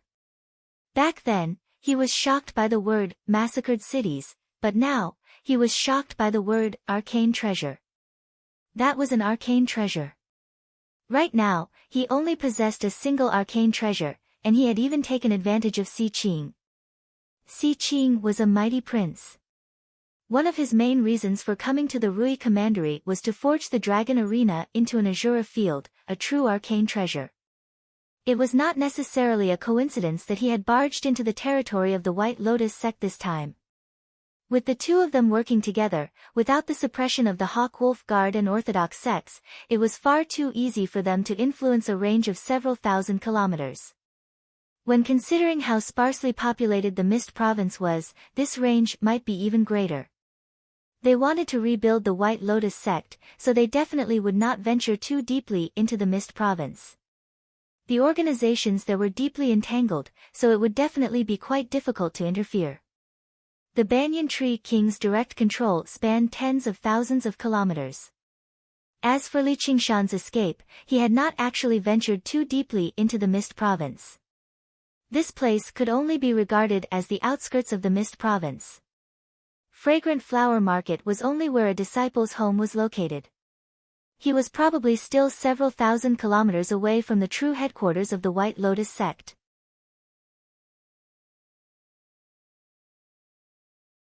Chapter 722. Don't worry, they'll slow down very soon. Li Qingshan said unconcernedly. He had never treated these bone-eating shamans as any sort of opponent. If they really did catch up, he could directly abandon Goldia Bao and go wherever he wanted. Just a group of shamans wanted to lock onto his aura. However, that would mean he would lose a means of transport, and it would add a lot of trouble when he searched for the Azura field. His image as a child was still very inconvenient after all. That was why he played around with them casually. Once some time passed and he recovered some of his strength, he would find them and make them bleed one by one. Sure enough, the bone-eating shamans stopped. They had no idea what had happened. Goldia Bao's heart skipped a beat. It's the place we circled around. A large, colorful toad currently sat by the side of the pond, blocking the path of the bone-eating shamans. It gave off faint demon chi as it stared at them firmly with its bubble-like eyes. We're finally back. Standing in front of the city gates of the Fragrant Flower Market, Goldia Bao let out a long sigh. He dared not stay any longer, entering the city quickly. A while later, the bone-eating shamans rushed over too, hiding in the jungle and gazing at the city gates from afar. They were all extremely furious. They had killed the toad monster after so much difficulty, and they even lost 2 clansmen for it. Poisonous gas invaded their bodies, melting them into a pile of mush in the blink of an eye. They could not even eat them. Chief, they've entered the city. What do we do? The bone-eating chieftain's expression was twisted. He was tempted to immediately charge in, capture the barbarian from Goldie Fort, skin him alive, and swallow the infant alive. If this were a few years ago, he definitely would have done that. The Fragrant Flower clan had some strength, but they were not bold enough to do anything to them. However, he could not do that now. The damned women of the Fragrant Flower clan have allied themselves with the White Lotus sect. We can't barge in. The bone-eating shaman priest said. He knew the bone-eating tribe could run amok in this rainforest, but compared to the White Lotus sect, they were just a bug that could be crushed at any time. When the White Lotus sect first established a branch, many shaman tribes that refused to submit were destroyed in a single night. The bone-eating tribe could remain safe not because they were powerful. It was the exact opposite, because they were too weak. They did not even have a single person who had undergone the heavenly tribulation. The White Lotus sect did not take them seriously at all. If they wanted to live long, they had to understand that there were some things that they could not provoke. The bone-eating chieftain looked back suddenly and said sternly, "Eating chieftain, dawn of me, of course. Of course not. Once night falls, we'll sneak into the city, capture the person, and leave. I doubt those damned women will fall out with us over this. At most, we'll just give in to them first. As long as you eat the baby and undergo the heavenly tribulation, you'll become an altar lord of the White Lotus cult, and the fragrant flower market will belong to our bone-eating tribe." The T said of. The shans the bone teat and T of. All right. The bone-eating shamans roused up. However, unbeknownst to them, Li Qingshan heard everything from the basket on his back. He murmured, "They sure know how to court death." "What's wrong, sir?" Goldie Bao's ears twitched and he asked softly. Li Qingshan repeated the bone-eating shaman's conversation, and Goldie Bao paled in fright. Originally, he thought the bone-eating shamans would back off in the face of difficulty as long as they entered the fragrant flower market, but he never thought they would be willing to take such a great risk. This was not because Goldie Bao was not clever enough, but purely because his status was too low and his horizons were limited. In the world he lived in the past, no barbarian tribe was bold enough to behave atrociously in the fragrant flower market, or only death would await them. As a result, he developed the misconception that the bone-eating tribe was afraid of entering the city. And, he never imagined just how great of a temptation Li Qingshan was to the bone-eating tribe. "What do we do?" "No, we need to go to the fragrant flower market and ask for protection," Goldie Bao said. The fragrant flower market was in the center of the fragrant flower market, where the fragrant flower clan resided. "What right do you have to ask for their protection? As long as the bone-eating tribe is willing to pay the price, the fragrant flower clan will probably sell you off immediately," Li Qingshan said in disdain. Goldie Bao had obtained some life force, but he had only barely surpassed the realm of mortals. Compared to the entire cultivation community, he was at the very bottom. Faced with the pressure of the bone-eating tribe, the fragrant flower clan would do everything in their power to protect him unless he was called Xianghua Bao. Goldie Bao was speechless. Then let's keep running. I can guarantee you that you won't be able to escape more than 10 kilometers. Goldie Bao paled. Originally, he thought he had escaped with his life, but he never thought he would fall into a trap of death. As soon as he thought about how the people of the bone-eating tribe were waiting outside the city and would come for his puny life once night fell, the clamor in the surroundings completely failed to give him any sense of safety. "And, we still have to find the people of Blackwater Cave. What are you running for?" "Turn left up ahead," Li Qingshan said. Goldie Bao listened to how relaxed he was and eased up slightly. He turned left. "Sir, you've come to Fragrant Flower Market before." "Yeah. Didn't I come with you once when I was still in the egg?" After undergoing nerva rebirth, Li Qingshan's body was still very feeble, but his senses were even sharper than before. Throughout the entire Fragrant Flower Market, even the fluttering of a flying insect could not escape his ears. People flowed to and fro on the streets. The sounds of hawkers constantly rang out, and the fragrance of roasted meat constantly entered his nose. The city was not large, but it seemed very prosperous. Barbarians dressed in various strange clothes and spoke with different accents gathered here from everywhere, which made Li Qingshan feel like he was on a cultural tour. He admired the culture and scenery of the Mist Province with great interest. Goldie Bao was not in such a good mood. He walked around in a hurry for a while, and a wondrous fragrance appeared. The entire street was filled with spice stores. Spices were essential resources in the Mist Province. They could ward off plagues, miasma, venomous insects, and so on. The Fragrant Flower clan was renowned for their ability to make spices. Go in and buy a few spices commonly used by barbarians. Under Li Qingshan's guidance, Goldie Bao wandered around the city, basically going through every single street. In the end, he stood in front of a hot spring with the new clothes he had bought. Fragrant Flower Market was close to the volcanoes, so it was very easy to carve out a hot spring. Goldie Bao immediately understood. He wanted him to wash off his scent before covering it with spices. No matter how sensitive the bone-eating shaman's noses were, it would be very difficult for them to find him among so many people in the city. Goldie Bao submerged his exhausted body in the scorching hot spring and immediately felt all of his pores moan in comfort. He called out, "Sir, aren't you going to wash up?" Li Qingshan stood beside the hot spring with his hands on his hips. "I'll give you 100 seconds. Once you're clean, get your ass up here. I still have things to do." "What other things?" "I've been chased for so long, so it's about time for me to teach them a lesson." "How am I supposed to be the bone-eating shaman's opponent?" Goldie Bao smiled bitterly. His strength had skyrocketed, but he did not lose his head. "Not now, but you'll be tonight." The corner of Li Qingshan's lips curled up.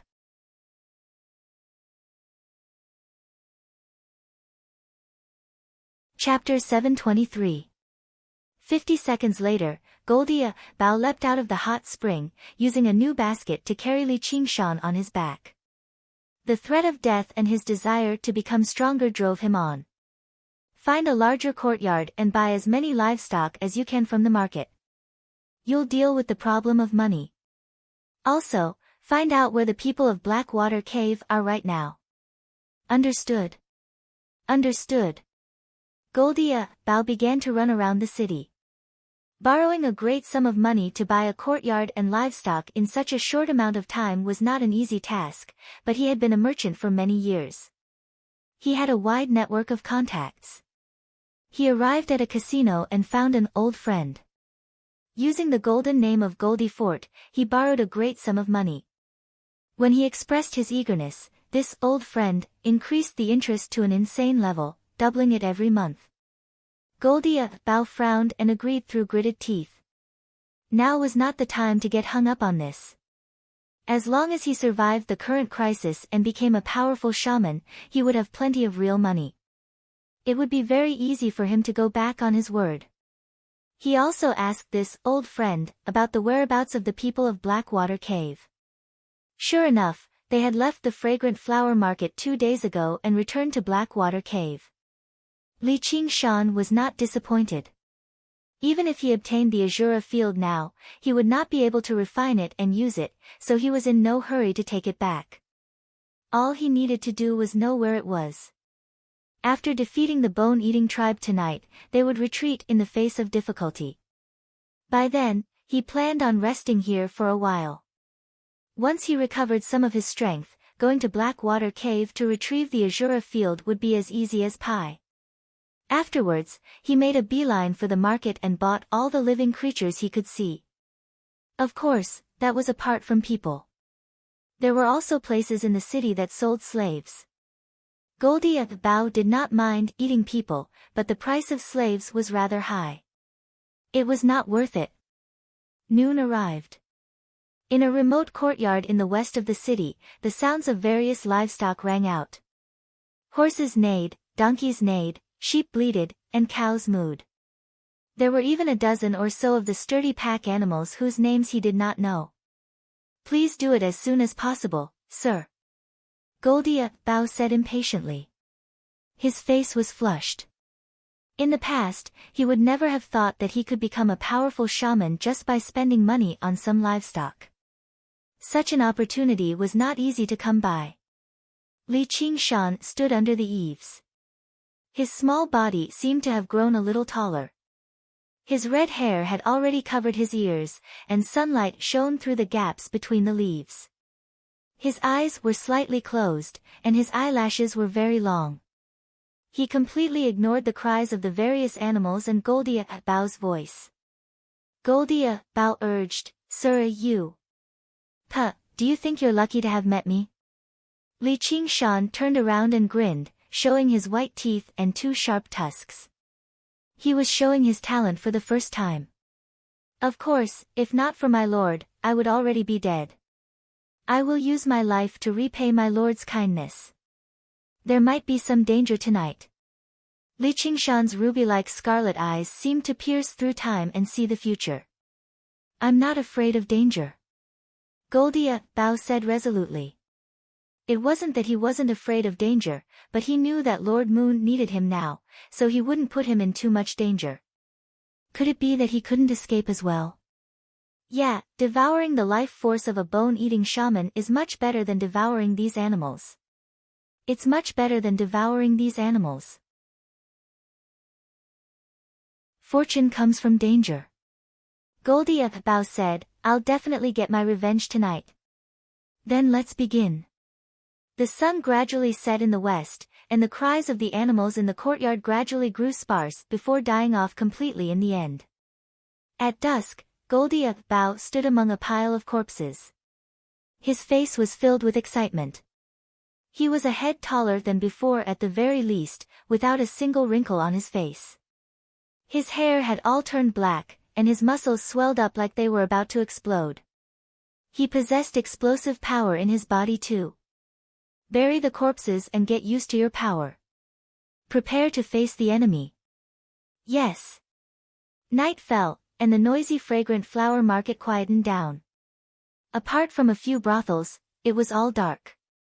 The stars shone resplendently, flickering silently. There were still a few groups of guards patrolling the city walls, but they all yawned lazily. The safety of the fragrant flower market did not depend on them.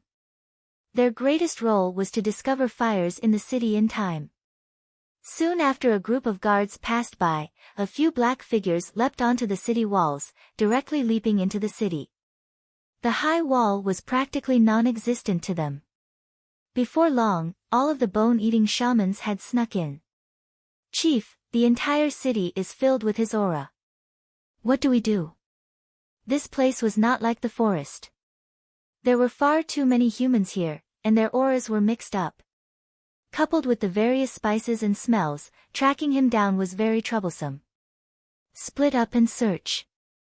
You can't wash away his original smell."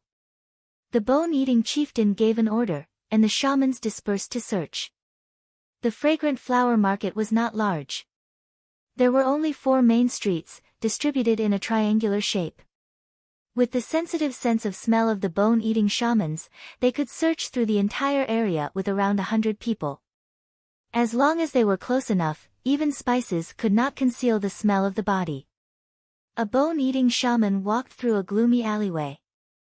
Suddenly, he stopped and wrinkled his nose. Within the heavy fragrance, there was a familiar smell, and he could not help but smile viciously. The smell rapidly approached him, and a gust of wind swept over his head. Goldia Bao lunged over and pressed down firmly on the bone-eating shaman. The bone-eating shaman let out a deep growl. That was the sound of a hunter discovering prey. It was so deep that it did not alarm too many people, but it was enough for the bone-eating shamans to hear clearly. They did not want to alarm the Fragrant Flower clan in the Fragrant Flower market either.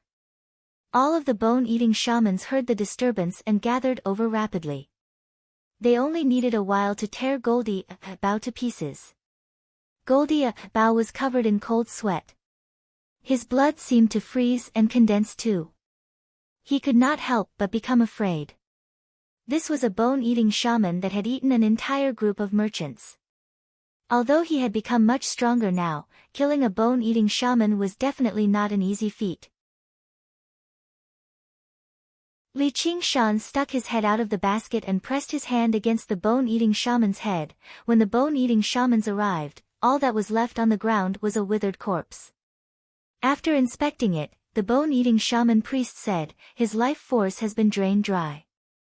That's an extremely strange method.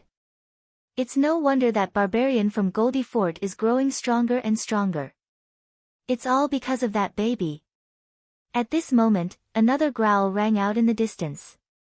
Rushing over to take a look, there was another bone-eating shaman corpse on the ground. Before long, 3 bone-eating shamans had been reduced to withered corpses. As power surged into his body, Goldie Bao's fear turned into rapture.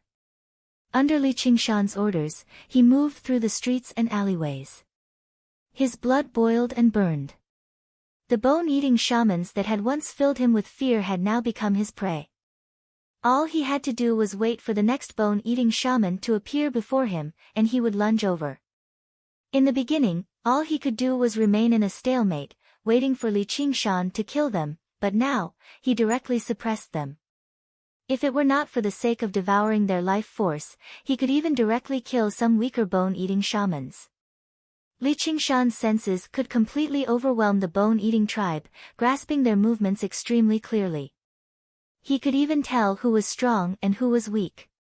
Finding their weak points and taking them down one by one was basically as easy as pie. In the beginning, there was still some risk, but as Goldie Bao grew stronger and stronger, the risk became smaller and smaller.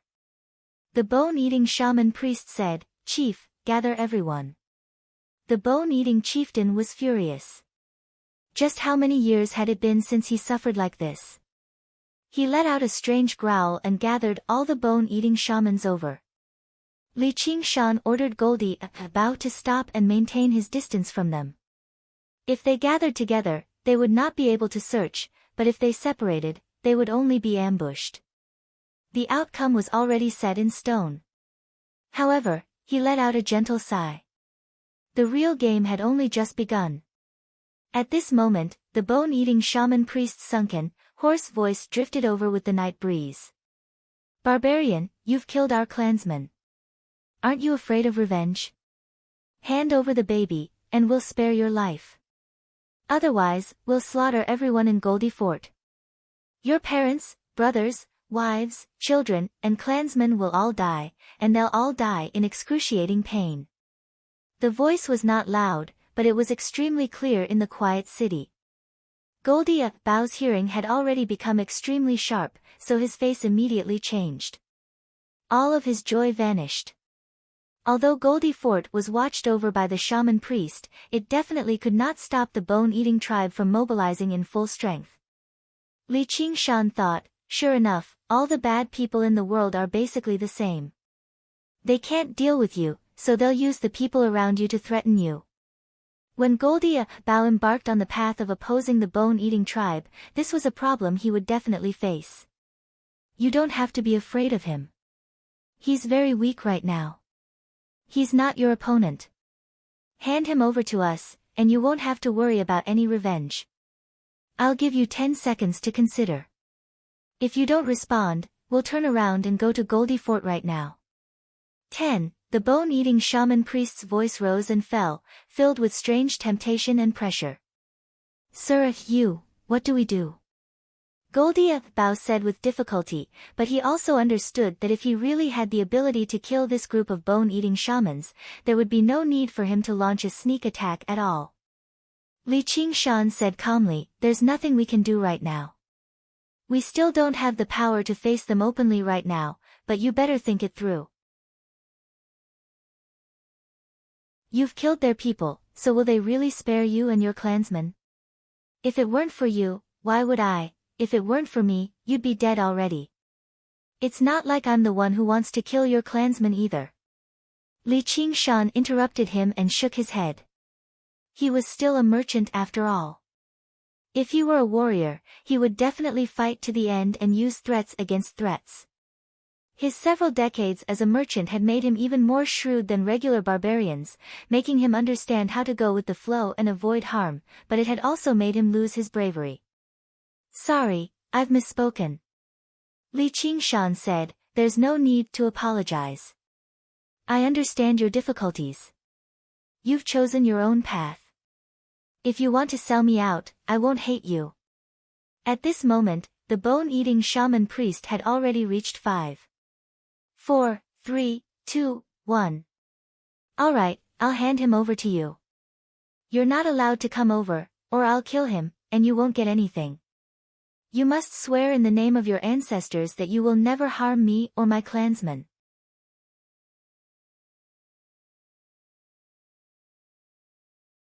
Chapter 724. Sir, I'm sorry. If it's just my life, it's nothing even if I give it to you. I still have my elders and children to take care of. There are over 1,000 clansmen in Goldie Fort. I can't let them all die in my hands. The stars blinked coldly, unable to illuminate the messy alleyway. Goldie Bow's eyes widened, staring at the basket on the ground. Who knew whether he was afraid of being attacked, or afraid he would escape, or perhaps both. His face was filled with unease, but there was also an inexplicable excitement. He had already carefully considered the pros and cons. He was already powerful enough right now. It would be no problem even if he returned to Goldie Fort and became the chieftain. He could spend the majority of his remaining life slowly enjoying everything he had obtained from this day and night. He had already made a huge profit from this deal, so it was time for him to stop. If he was too greedy, he would suffer losses. He was not afraid of the bone-eating tribe falling out with him. The bone-eating tribe revered their ancestors very much. When shamans in the tribe were close to dying of old age, they would not be cremated or buried.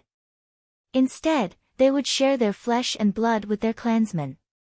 Just like that, it would be passed down from generation to generation. If they swore an oath in the name of their ancestors, they would never go against it. There's no need for you to explain any further. I've already said that I understand. Li Qingshan climbed out of the basket, straightened his body, and made his way towards a small alleyway on the side. You can't go. Goldie Bao blocked his way. This was the most important bargaining chip for him to survive from the hands of the bone-eating tribe. Li Qingshan's calm attitude made him feel deeply uneasy, but he immediately comforted himself. If he had any tricks up his sleeves, he would have used them a long time ago. He's definitely just putting on a show right now. I can't be frightened by him. That's not something you can decide. You can decide your own path, but you can't decide the path of others. Have you noticed that? They haven't responded to you. Li Qingshan turned his head and listened attentively, raising an index finger. A sliver of panic flashed across Goldie Bao's face. He called out, "Hurry up and swear an oath, or don't even think about obtaining him." He extended his huge hand and reached towards Li Qingshan. Suddenly, he stiffened in the air, unable to move. Goldie Bao's eyes bulged, staring straight at Li Qingshan. He wanted to say, "What did you do? Did you really think that I didn't make any preparations and dared to raise the dog so ferociously? I was the one who personally injected that life energy into your body. Do you think they should listen to you or me? Someone once told me that the power given to you by others is never your own power. Since you regret it, then let everything go back to the original track." Li Qingshan shook his head helplessly. He extended his hand and gently patted Goldie Bao's calf. Goldie Bao felt his body grow hotter and hotter. His blood seemed to be boiling and burning. Waves of energy were rampaging around him, and the pain was unbearable. However, he was unable to move, and a pleading look appeared in his eyes. If he had known that Li Qingshan had such means, he would not have betrayed him at all. His parents were already old. Although his wife and children were important, as long as he was alive, he could still marry and have children. Everything would be gone. You've already chosen your path, and you can't regret it. I understand your choice, and you should understand me too. Want a man to sell your treasure. You saved my life and now I'm ready to betray you at any time. Of course, you'll be very unhappy. Listen. They're here. After they kill you, they'll probably spare your clansmen. Let's hope so. Goodbye, Bao. Li Qingshan plucked a strand of hair and turned it into a tiny set of clothes. He shoved his hand into his pocket and passed by Goldie Bao, waving his hand without even looking back. He made his way into the depths of the alleyway, leaping over a stone wall gracefully and leaping into a residence. On the other side of the stone wall, the bone-eating chieftain rushed past in a hurry, completely unaware that the target he was pursuing was only a single wall away. Li Qingshan smiled. His current constitution had already completely surpassed that of mortals. Leaping over walls posed no problem at all, and with his senses, he could avoid all danger beforehand. Even if the bone-eating shaman's senses of smell and spiritual senses were 10 times sharper, they would not be able to discover his existence. There was no longer any danger for him to move around alone. This was not an uninhabited forest.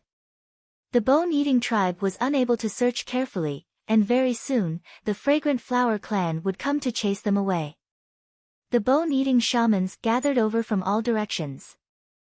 Seeing how Goldie Bao stood there without moving at all, they were afraid it was a trap, so they slowly approached him. They were filled with bone-deep hatred towards the murderer of their clansman. Goldie Bao was filled with regret. Everything he went through during the day and night was like a strange, motley dream. Now that he had woken up from the dream, he felt like he had returned to that evening yesterday. Death approached him, and he was powerless to resist. Suddenly, he understood the meaning behind Li Qingshan's words. Since you've regretted it, then let everything return to its original trajectory. According to the original trajectory, he would die in the mouths of the bone-eating tribe. No. I don't want to die. Goldie Bao roared inside. His eyes became bloodshot and scarlet red, and his consciousness gradually blurred. His heartbeat was as dense as a drum, as if it was about to burst out of his chest and leap out of his body. His bones creaked, and his skin turned scarlet red. His body swelled up, actually growing another foot taller. The color of his skin changed a few times before becoming an earthen yellow in the end, rough like the skin of a pack animal. Snake scales grew on his neck, and goat horns grew on his head.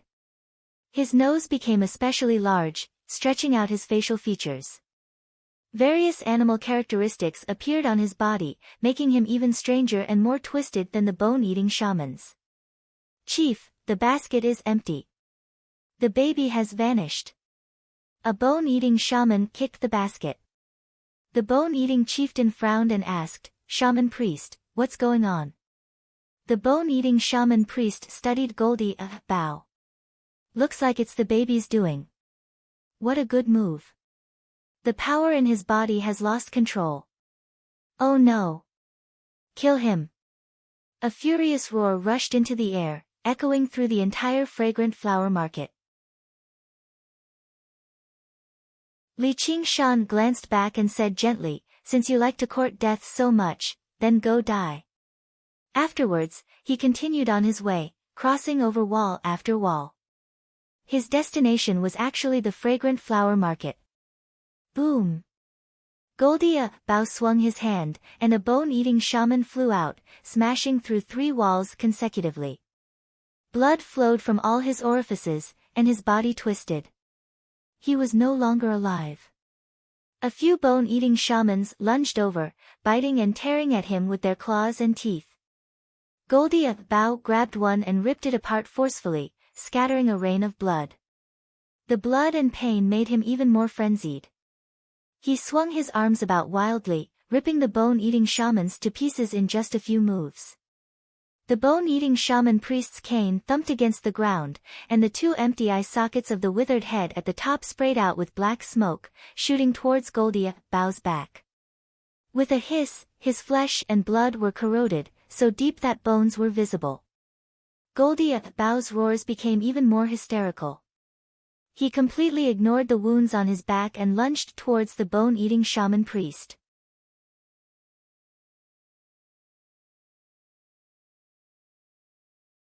Chapter 725. Goldie Bao grabbed the 2 bone-eating shamans and swung them around madly like weapons, constantly letting out meaningless roars and bellows. Walls shattered one after another, and residences collapsed loudly. Cries rose and fell. Just like how a single person risked his life, even 10 people would struggle to stop him. With the bone-eating shamans around him, they were like a pack of wolves surrounding a furious black bear. Their sharp teeth and claws struggled to do anything. The slightest carelessness could lead to a single insta-kill. All of you back up. I'll stop him. The bone-eating chieftain bellowed out. His eyes basically spat fire when he realized this was the end of the chase. Clang! Clang! Clang! Clang! Clang! The urgent sound of gongs and drums rang out from the city walls. The guards called out loudly, "The bone-eating barbarians are here! The bone-eating barbarians are here!" Countless people roused from their sleep. The entire fragrant flower market was completely alarmed. At this moment, Li Qingshan had already arrived before the fragrant flower market. The square was brightly lit, filled with a hubbub of voices.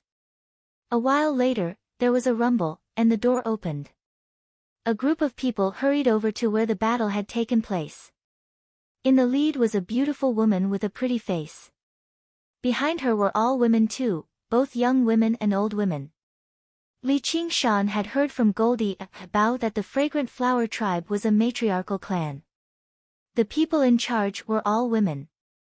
This aspect was very similar to the night roamers, and the reason was basically the same. The cultivation methods passed down in the tribe were more suitable for women to practice. In this world, the strong obviously had the final say. The beautiful woman in the lead sensed something.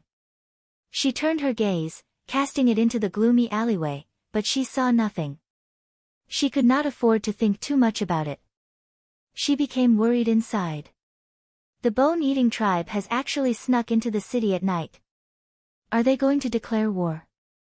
Li Qingshan had already leapt over the high walls and entered the fragrant flower market. His footsteps were light and silent, and he passed through the garden swiftly.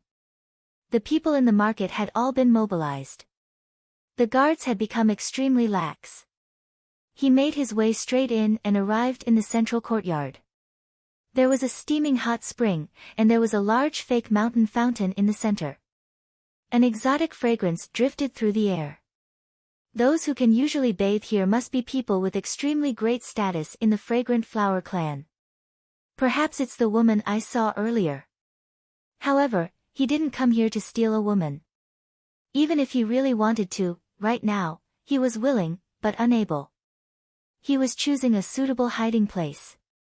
If the bone-eating tribe really did reach an agreement with the Fragrant Flower tribe and conduct a large-scale search of the city, they definitely would not be able to find this place.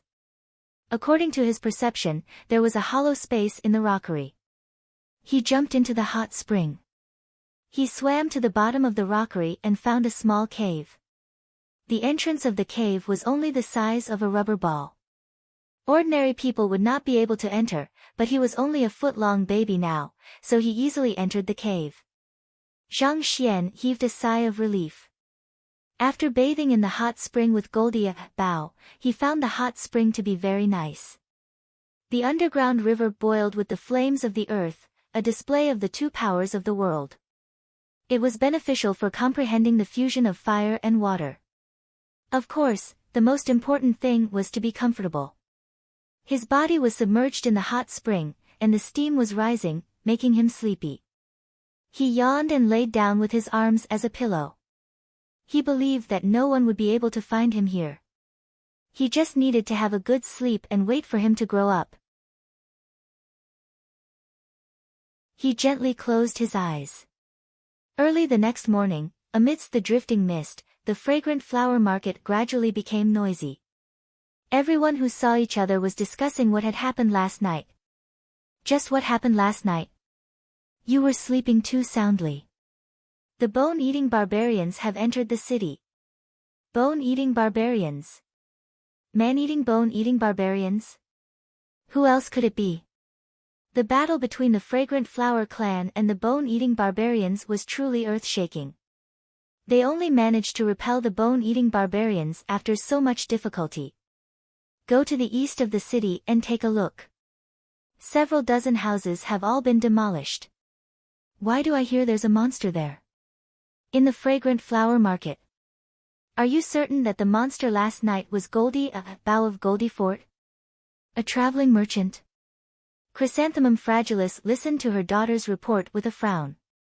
Ever since she became the matriarch of the Fragrant Flower clan, it had already been many years since such a great disturbance had occurred in the city. Last night, she almost thought the bone-eating shamans had gone mad and launched a sneak attack on them, but in the end, they ended up fighting a monster for some reason. It was a false alarm. However, the results of the investigation left her in disbelief. The terrifying monster was actually a traveling merchant called Goldie Bao, a mortal through and through. She had personally witnessed the monster's terror. Before he died, he had even killed a few bone-eating shamans. At the very least, 20 bone-eating shamans had died at his hands, so how could he be immortal? Yes, mother. Someone saw him enter the city, and he even borrowed a great sum of money to buy a courtyard and many livestock. The courtyard is filled with the corpses of livestock, all of them like they've been drained dry. They're exactly the same as the corpses of the bone-eating shamans. When Xiang Huazi thought of the courtyard filled with corpses, she still felt uncomfortable. It was even more disgusting than rotting, smelly, and blood-soaked. Is this something a mortal can do? Chrysanthemum Fragilis frowned. At the very least, when he came to trade a few days ago, he seemed no different from a mortal. Shamans don't do such lowly work. Perhaps he learned some powerful shaman art, but he's been hiding his strength the entire time.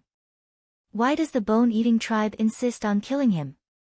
I'm not sure about that yet, but the shaman art he uses is similar to the shaman art passed down through the generations of the bone-eating tribe. It's all about directly stealing the life force of others. No, it should be even more ingenious than the bone-eating tribes. Even other wild beasts can become targets.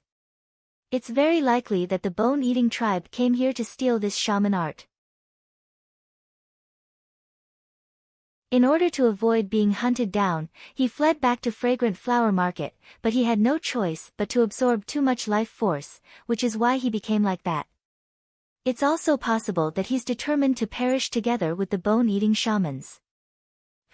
Those bone-eating barbarians have gone for wool and come home shorn this time. There's actually such a powerful shaman art in the world. We can't let those barbarians obtain it. Go, investigate carefully what the traveling merchant from Goldie Fort has been doing these past few days. Who has seen him and what he's said? Chrysanthemum Fragilis ordered. She did not waste the opportunity last night either, using the opportunity to launch an attack and heavily injuring the bone-eating chieftain. She even left behind many bone-eating shamans. The bone-eating tribe would need a few years to recover. If there were any wondrous shaman arts, she had to grasp them in her hands. A few days later, Chrysanthemum Fragilis received news that Goldie Bao had sold a wondrous item at a high price in Fragrant Flower Market a few days ago. The wondrous item was shaped like a cloth bag, impervious to damage. She immediately became certain that the item was closely connected to this matter. She ordered her second daughter, Xiang Huazi. Go to Blackwater Cave and find the cave master. Buy that item back. What if he refuses to sell it? Then offer an even higher price, so high that he can't refuse or be afraid of it. In the fake hot spring, Li Qingshan's ears twitched, and his lips curled up slightly. He had no idea where Blackwater Cave was, nor did he know who had bought the Azura field. Originally, he found it to be rather troublesome, but it was all good now. Looks like I don't have to go to Blackwater Cave.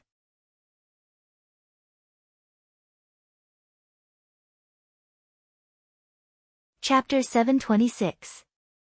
Several days later, Chrysanthemum Fragilis obtained what she wanted. She fiddled with the Azura field, constantly releasing her true chi to test it. However, with her strength as a chi practitioner, it was clear that she could not make an arcane treasure react at all. She could not even tell that it was an arcane treasure. That was just too far away from the world she resided in. Mother, just what is this? Xiang Huazi asked curiously. On the way back, she had made guesses the entire way, but she could not figure it out. This item is very extraordinary. It's definitely not something an ordinary person can wield. The secret of the mysterious sorcery should be hidden within. Otherwise, it's better to let your elder sister take a look. Elder sister is thousands of kilometers away, so how can I give it to her? The rules of the White Lotus sect are very strict. I can't have her rush back just for a random item. If mother is useless, it's better to bestow it to me. Xianghua Zi's eyes spun. When it came to her elder sister, Xianghua Hong, even if it was a piece of trash, she would still fight for it. Since you brought it back, you should take it. Chrysanthemum Fragilis considered it. Her elder daughter, Xianghua Hong, was already a disciple of the White Lotus sect. She had a great future ahead of her, so she did not lack this item.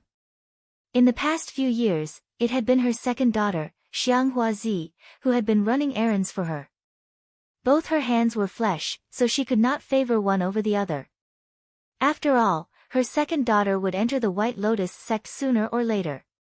She would eventually be able to unravel the secret of this item and obtain the mysterious sorcery within.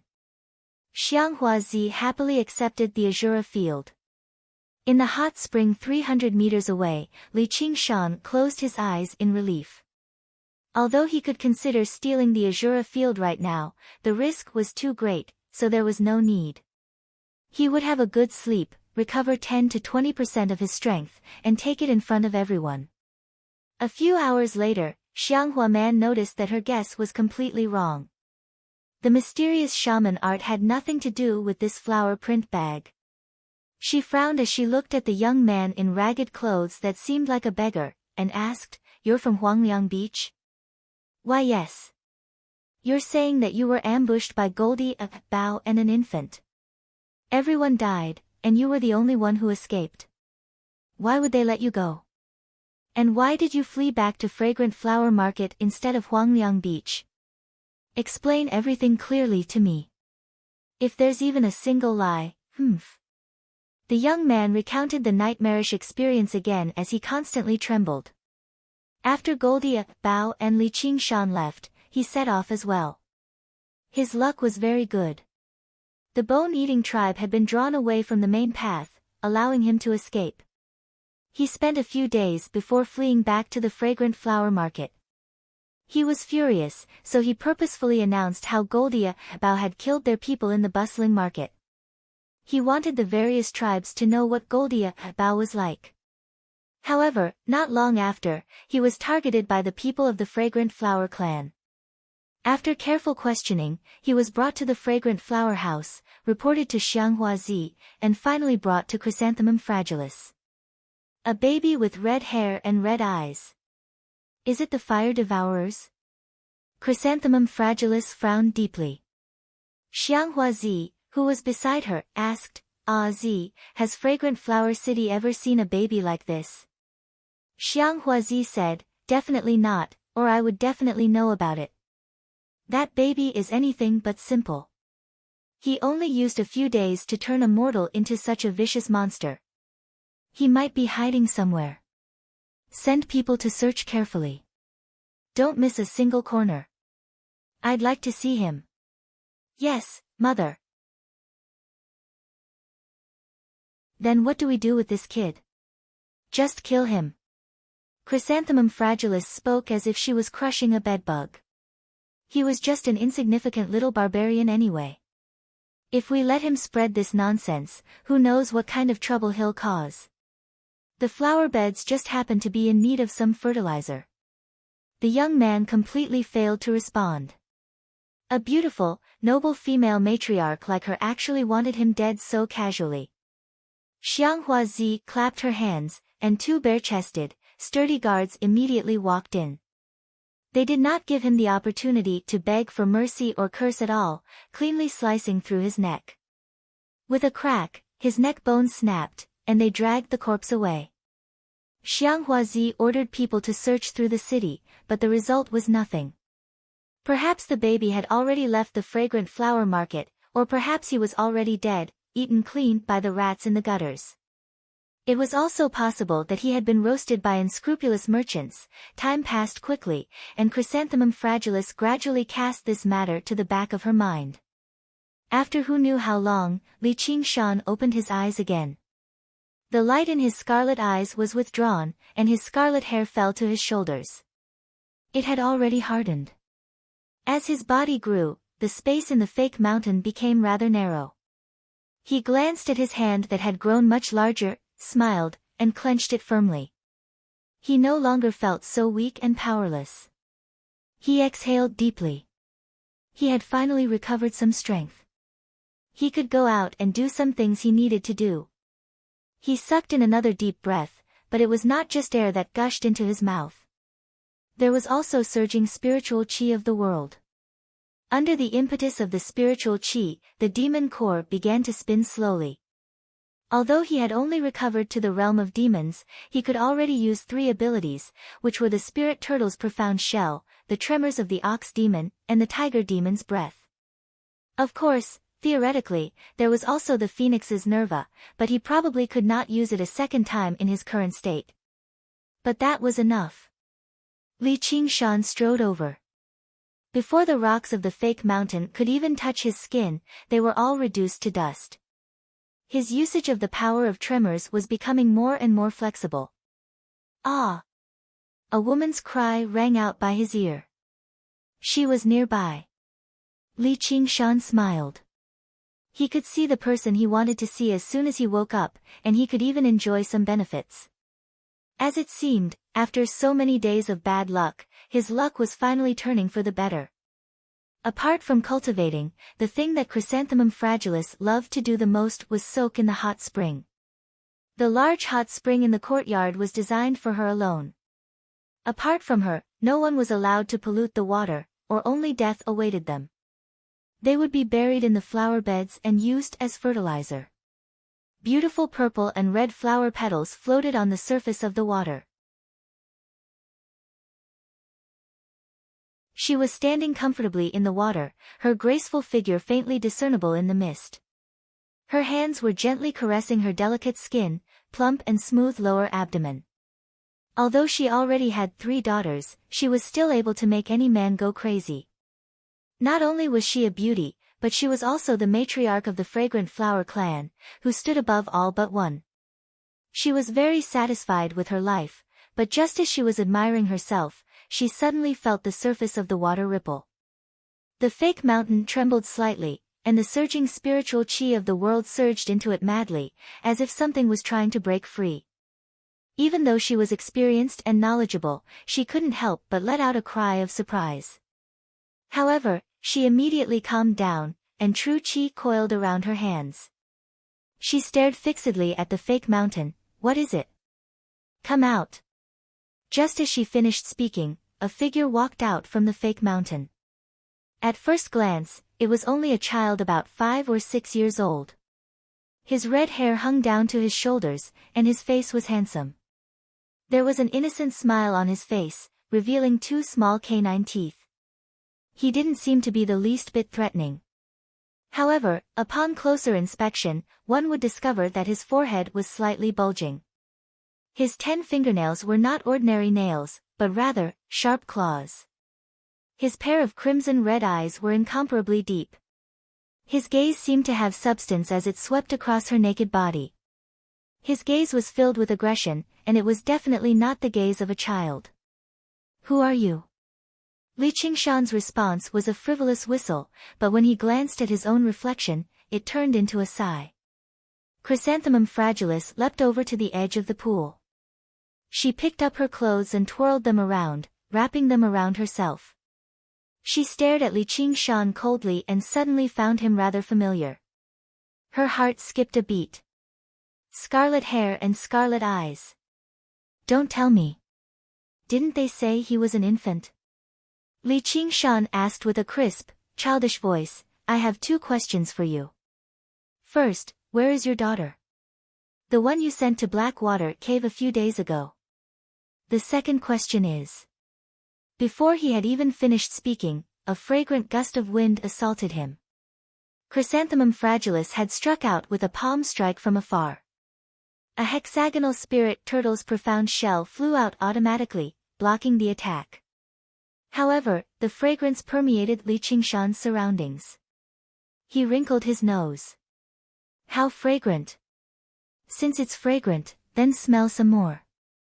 Chrysanthemum Fragilis giggled gently and struck out with her palm strike again and again. Bang! Bang! Bang! Pillars of water rose up from the hot spring, and all the steam was swept away, all blocked by the spirit turtle's profound shell. Li Qingshan stepped over the water and made his way towards her steadily. You better stop right now, or I'll teach you a vicious lesson. Humph, how do you want to teach me a lesson? I'll spank your bottom first.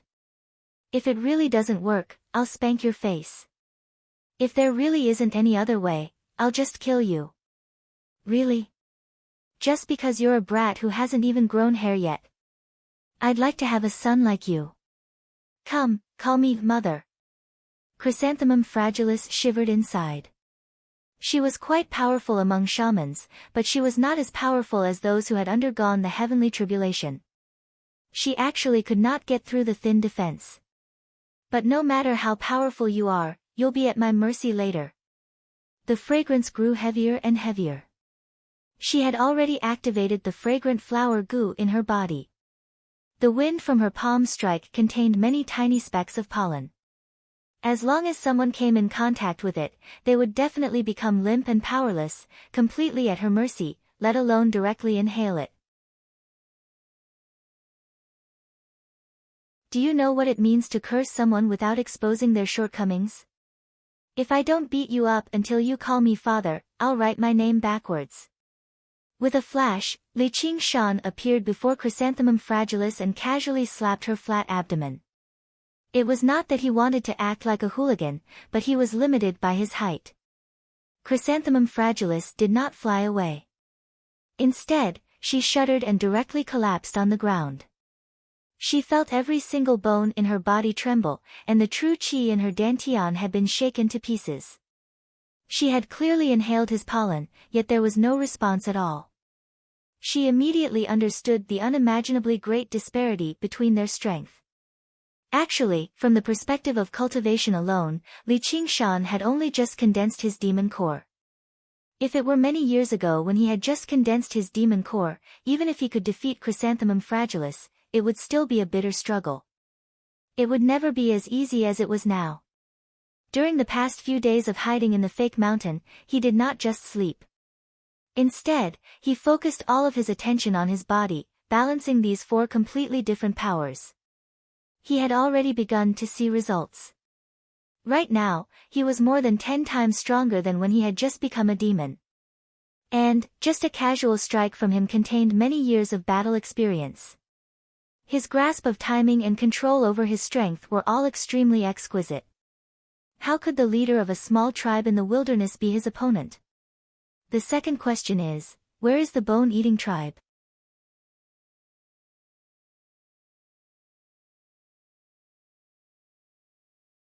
Chapter 727. Chrysanthemum Fragilis said, "Why are you looking for the bone-eating tribe? I'm going to invite them to tea." What's that got to do with you? Anyway, if you don't answer these two questions, I'll first kill you, then kill you. This place is so big anyway, so there's bound to be someone who knows. Xianghua Man's heart tightened. Though his threat was close to a joke, and the appearance of a child could only be called cute and not terrifying, it was precisely this kind of disrespectful attitude that caused her to recall how she normally treated those mortals. That was how she didn't take her life seriously at all. If she were to infuriate him today, she would probably really be met with a fatal disaster. He revealed an amiable smile. Little Didi, Li Qingshan squinted his eyes. Are you mocking me? I'm not. Immediately, Chrysanthemum Fragilis felt like she was suffocating. The person crouching beside her did not seem like a child, but a vicious monster. Sure enough, people like that were temperamental. I'll teach you how to address me first. Do you still remember what I said earlier? Li Qingshan flipped Chrysanthemum Fragilis over and slapped her on the bottom. Father. Before the slap had even landed, Chrysanthemum Fragilis cried out. You barbarians really don't have any backbone at all. Fine, you win. Now answer my question. Li Qingshan was taken aback before smacking her on the head. Chrysanthemum Fragilis sucked in a deep breath and said seriously, it's best if you don't kill me. Who's the backer of our Fragrant Flower clan? The White Lotus sect. Since you know about the White Lotus sect, you should know about the White Lotus Mother and the Black Lotus cult leader. Both of them are important figures who have undergone the second heavenly tribulation. If you kill me, they won't spare you. If you were the White Lotus Mother, I'd leave right now, but it's a pity that you're the damned leader of a barbarian tribe. You're not even a disciple of the White Lotus sect. Li Qingshan sneered. If he had a little more time, once his strength completely recovered, he would even be able to wipe out the White Lotus sect alone without any pressure. Why would he be afraid of a threat like that? Chrysanthemum Fragilis's heart sank. He actually did not even take the White Lotus sect seriously, and he knew everything about her. He had been hiding in the fake mountain for so long, so he had probably heard all of her secrets. Let's play a game. The rule of the game is that you're not allowed to mention the words White Lotus Society. There was once a guy who used his boss to threaten me, so I told him not to mention his boss anymore. I hate being threatened. He mentioned it again, so I slapped him across the face and sent him to the next world.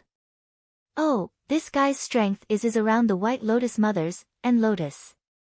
Yes. Chrysanthemum Fragilis nodded in a hurry, but she did not believe him at all.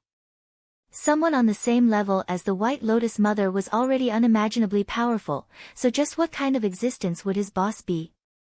Do you really think I've grown up scared? If you understand, then get your daughter to come over immediately. My second daughter, Z, has already arrived. Chrysanthemum Fragilis snorted gently. What's wrong with you? You won't let me say those 3 words. She's gone to the White Lotus sect. What's she doing? She's already become a disciple of the White Lotus sect. Chrysanthemum Fragilis responded extremely quickly. Don't tell me he's come for that wondrous item of unknown use. What? Write a letter and tell her to come back. New disciples are forbidden from contacting the outside world for 3 years. Li Qingshan kicked Chrysanthemum Fragilis. I wonder if she'll come back to attend your funeral if you die. I'm telling the truth. If you don't believe me, you're welcome to ask someone else. If I'm lying, I'm willing to die. I can tell you where she is. Li Qingshan sat down on Chrysanthemum Fragilis and leaned on his hand, sighing. And here I thought my luck had turned for the better. Whatever, I'll just treat it as switching from Blackwater Cave to the White Lotus sect. Anyway, I'll have to pay a visit. A strange scene appeared next to the hot spring. A voluptuous, beautiful woman was lying on the ground. Although she was wearing a muslin dress, it was soaked by the steam and was almost naked. A 5 or 6-year-old child was sitting on top of her, sighing in distress. You should know where the bone-eating tribe is, right? Li Qingshan decided to get revenge first. He was in no hurry to find the Azura field. It was not like he could use an arcane treasure with his current cultivation anyway. I know. Let me go, and I'll bring the map over. Chrysanthemum Fragilis beamed inside. As long as she could send away this wretch, anything could be discussed. Afterwards, she immediately reported this to the White Lotus sect.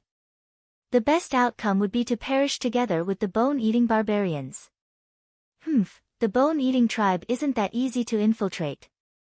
If you want to die, that's up to you. Why are you looking for a map? Just bring me there. I'll take you there. No, Chrysanthemum Fragilis turned him down in a hurry, but when she met Li Qingshan's scarlet eyes, she was unable to say anything else. Right now, the enemy was powerful while she was weak, so there was no room for her to turn him down. I can take you there. Can you let me put on some clothes? No problem. Li Qingshan stood up. Chrysanthemum Fragilis arrived beside a clothes rack and took off her wet clothes first before slowly putting them back on. She racked her brains anxiously for a plan. What do I do? Run?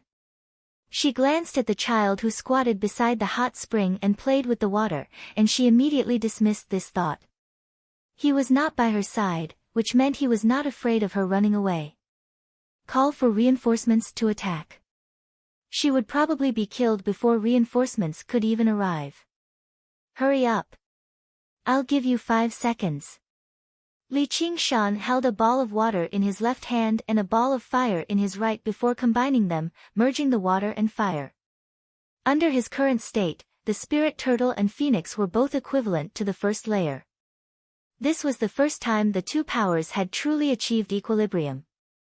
Water and fire supported each other, reinforcing and countering each other. He felt an unprecedented harmony. The tiger demon and ox demon had both become docile. Chrysanthemum Fragilis made her way over in a hurry and smiled. The journey is long, sir. Why don't you eat something first before setting off? Our fragrant flower house's fragrant flower wine is renowned for its fragrance, and we have various delicacies too. Li Qingshan pursed his lips. He was rather tempted. It must have been a very long time since he had eaten. The taste in his mouth was almost bland. Although he no longer needed to eat to survive now, this was one of the great joys of life. Food and lust were part of human nature. He could not do anything about lust right now, so he could only start with food first. Since he was traveling, he obviously had to try the delicacies of various places. Don't waste time. Once we return from destroying the bone-eating tribe, you can slowly serve me. Chrysanthemum Fragilis called out, but if the two of us go to the bone-eating tribe, we'll be heading to our deaths. Please let me gather people. I'm willing to assist you in your crusade against the bone-eating tribe, sir. Don't worry, you won't have to do anything when the time comes. You can just watch from one side. I'm the most generous person. As long as you take me over, there'll be even more benefits for you when the time comes. Chrysanthemum Fragilis did not want this benefit, and she even wanted to turn it down. Li Qingshan said indifferently, if you really don't want to go, I won't force you. I'll go. 2 hours later, the two of them silently left the fragrant flower market on the pack beast. In order to fool others, the pack beast was only a regular pack beast. It moved slowly, but this method was the most efficient when it came to long journeys.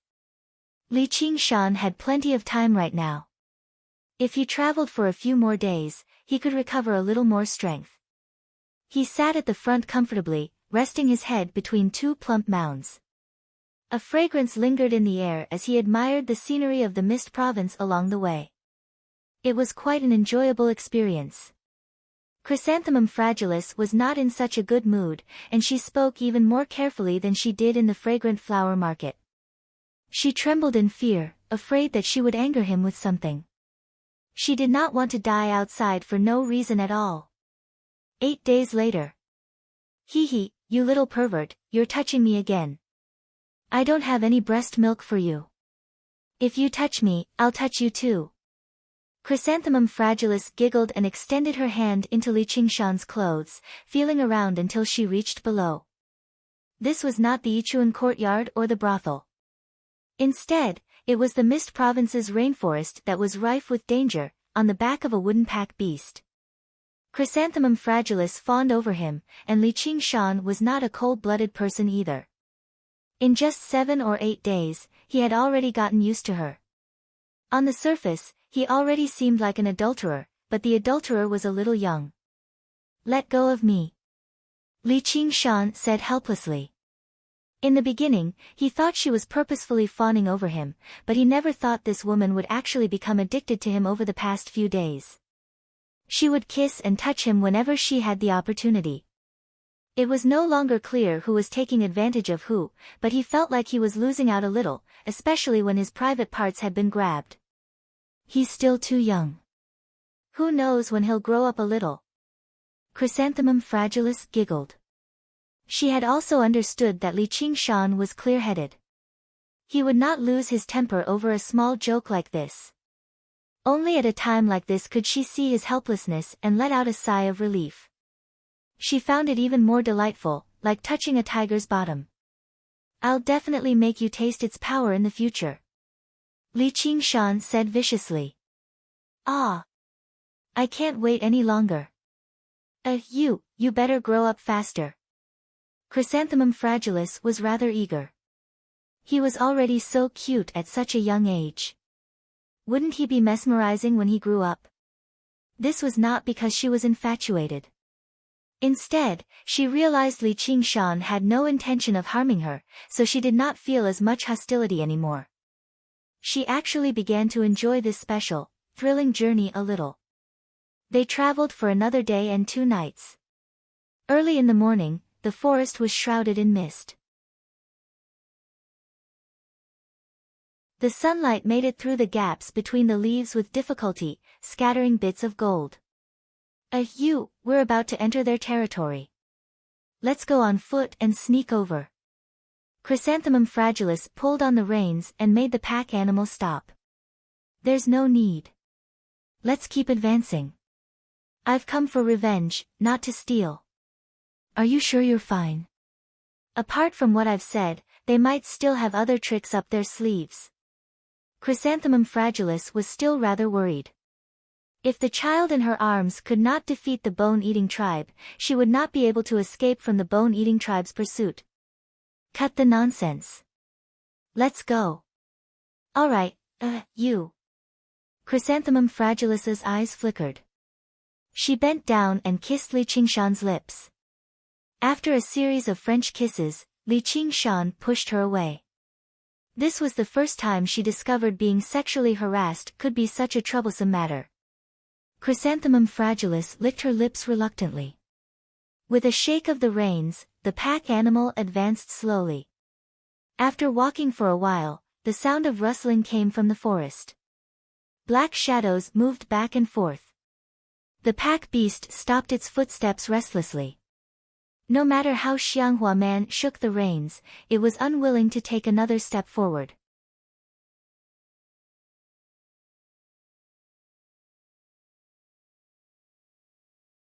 Chapter 728. The bone-eating tribe that countless barbarians treated as a land of death seemed no different from any other stronghold in nature. It did not give off an evil, bloody aura. The bamboo buildings constructed from verdant bamboo instead gave off quite the ambience, which made Li Qingshan think of Cloud Wisp Island. However, the people who emerged from the bamboo buildings were bone-eating shamans that seemed inhuman. There were men and women, large and small, but they were all vicious. Bone-eating shamans began eating humans from a young age to increase their strength. The children who could not practice shaman arts through cannibalism would become food for other shamans. There were many children like that, so although there was basically no pressure to survive, the bone-eating tribe had never been particularly large. They were not like regular shaman tribes, which still developed with shamans as the core and mortals as the foundation. The jungle behind them rustled, and several dozen shamans emerged, surrounding the 2 people on the pack animal. "Chrysanthemum Fragilis, how dare you come to my place? Do you really think I'm afraid of eating you just because you have the White Lotus sect?" The bone-eating chieftain stared at Chrysanthemum Fragilis on the pack animal in hatred, extending his long, scarlet tongue and licking his claws. He could still clearly remember the losses he suffered in the fragrant flower market. Chrysanthemum Fragilis's heart trembled slightly. She subconsciously tightened her embrace of Li Qingshan and sneered. "I've come today to claim your lives." The bone-eating chieftain laughed madly, and the bone-eating shamans all snickered strangely too. Only the bone-eating shaman priest who arrived afterwards frowned firmly, his gaze landing on Li Qingshan. "Oi, so you're their leader." Li Qingshan broke free from Chrysanthemum Fragilis's embrace and stood on the pack animal's head, pointing at the bone-eating chieftain and yelling. The bone-eating chieftain said, "How bold of you, kid, to actually speak to me like that. Your flesh sure seems very tender. I'll make it perfect for eating you raw and drinking later." Li Qingshan smiled. You've chased me for so long, yet you don't even know who I am. I'm chasing you. The bone-eating chieftain was filled with doubt. Chief, he's that infant. The bone-eating shaman priest arrived beside the bone-eating chieftain with his cane and said with a deep, hoarse voice. It's you. The bone-eating chieftain was mildly taken aback, and his laughter became even louder. All right, thank you for your protection, ancestor. I've been looking for you for so long, yet you've delivered yourself to me today. I didn't think there'd be something so good in the world. Do you know that the bone-eating tribe lost several dozen clansmen because of you? Their voices were filled with bone-deep hatred, as if Li Qingshan had committed a grave mistake by not obediently giving himself to them. Li Qingshan sneered and shook his head. No, no, no. Not 40. He paused for a moment. All of them. Capture him. The bone-eating chieftain roared furiously. Several hundred bone-eating shamans surged over together, letting out furious roars that sounded like the wails of ghosts and the howls of wolves. It was quite a harrowing disturbance. Chrysanthemum Fragilis paled. Li Qingshan leapt up gently, flying over the bone-eating shamans and landing on a bamboo building. He turned around and pointed a finger, just happening to touch the head of a charging shaman. The power of tremors erupted. With a crack, the shaman's spine snapped, and he fell powerlessly. Li Qingshan could already wield the power of tremors with ease. Originally, he could have shattered his heart. The reason why he spared his life was only because he had a use for him. Over a dozen claws took advantage of this opportunity to reach towards him. The vicious smile he had just revealed stiffened. With a series of cracks, 7 or 8 of them fell off the bamboo building together. None of them actually managed to see what kind of attack Li Qingshan had used to attack them. Li Qingshan leapt off the bamboo building and landed in the densest area of the bone-eating shamans. He shuttled around and unleashed the power of tremors at will. As long as he touched the bodies of the bone-eating shamans gently, their bones would shatter. In the blink of an eye, a swathe of the bone-eating shamans collapsed. After reaching a certain level of skill, it could completely become overwhelming power. Be careful. He has demonic arts. Don't touch him. But if they did not touch him, how were they supposed to capture him? The bone-eating shamans all retreated. Although they possessed a murderous nature that did not fear death, they had no idea what to do when faced with an opponent like that. He really is strong enough. Chrysanthemum Fragilis was overjoyed. The bone-eating shamans who originally surrounded her eagerly all had their attention drawn away by him. How could she let go of an opportunity like this? With a bellow, she swung her palm and powered the fragrant flower goo. A fragrant breeze drifted through the air. The pack animal beneath him directly collapsed to the ground, while the shamans nearby tottered on the verge of collapse too. The bone-eating shaman priest's cane paused, and the shriveled head at the top opened its empty eye sockets. 2 wisps of black smoke twisted together, turning into the shape of a 2-headed snake that bit towards Chrysanthemum Fragilis. Chrysanthemum Fragilis slapped the snake's head away with a palm strike. She refused to continue fighting, leaping backwards. Kill him. Kill him. Don't hold back. The bone-eating chieftain bellowed out and charged towards Li Qingshan at the very front. His colossal body was like a speeding chariot. He threw a punch, and the wind whistled like a cannonball had been fired. Li Qingshan stood where he was without moving at all. The wind from the punch surged into his face, and his scarlet hair ruffled. He turned to his side with a smile and threw a punch. Die! The bone-eating chieftain ravished with joy. Their sizes differed by more than 10 times, and the fist was even larger than his head. The punch was enough to crush him to a pulp. Bang! The 2 fists collided. Li Qingshan's chubby little fist sank deeply into the bone-eating chieftain's huge, black, hairy hand. Li Qingshan's tiny body did not sway at all. Instead, the colossal bone-eating chieftain was sent flying. His arm was flung away, becoming as limp as a noodle.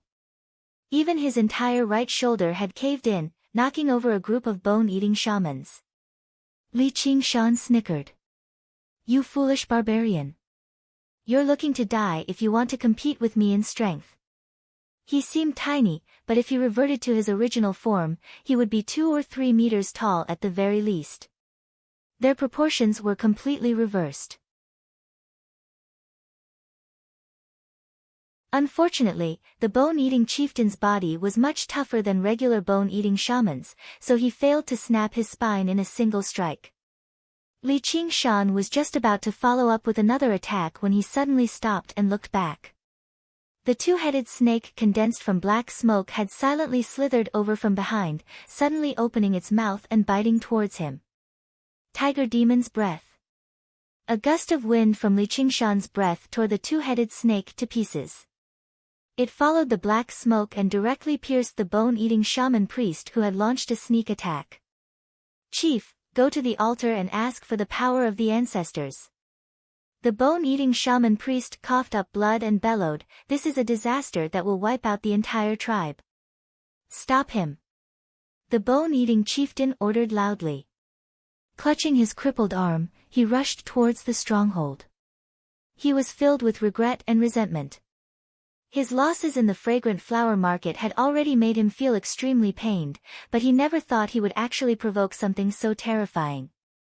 However, as long as he asked for the power of the ancestors, he would definitely be able to kill him, devour his flesh and blood, and undergo the heavenly tribulation. The bone-eating shamans charged over fearlessly, wanting to use their lives to buy time for the bone-eating chieftain. Li Qingshan stomped his right foot and leapt up. The shamans leapt up and swung their claws with him, but they missed. They all raised their heads and extended their arms, waiting for him to fall. "Be careful!"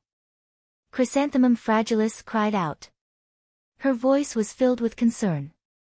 If it were not for the fact that she hid in the distance on a tree, ready to retreat at any time, perhaps Li Qingshan would feel a little grateful. When he looked down, he saw many ferocious faces and mouths full of fangs. Li Qingshan smiled.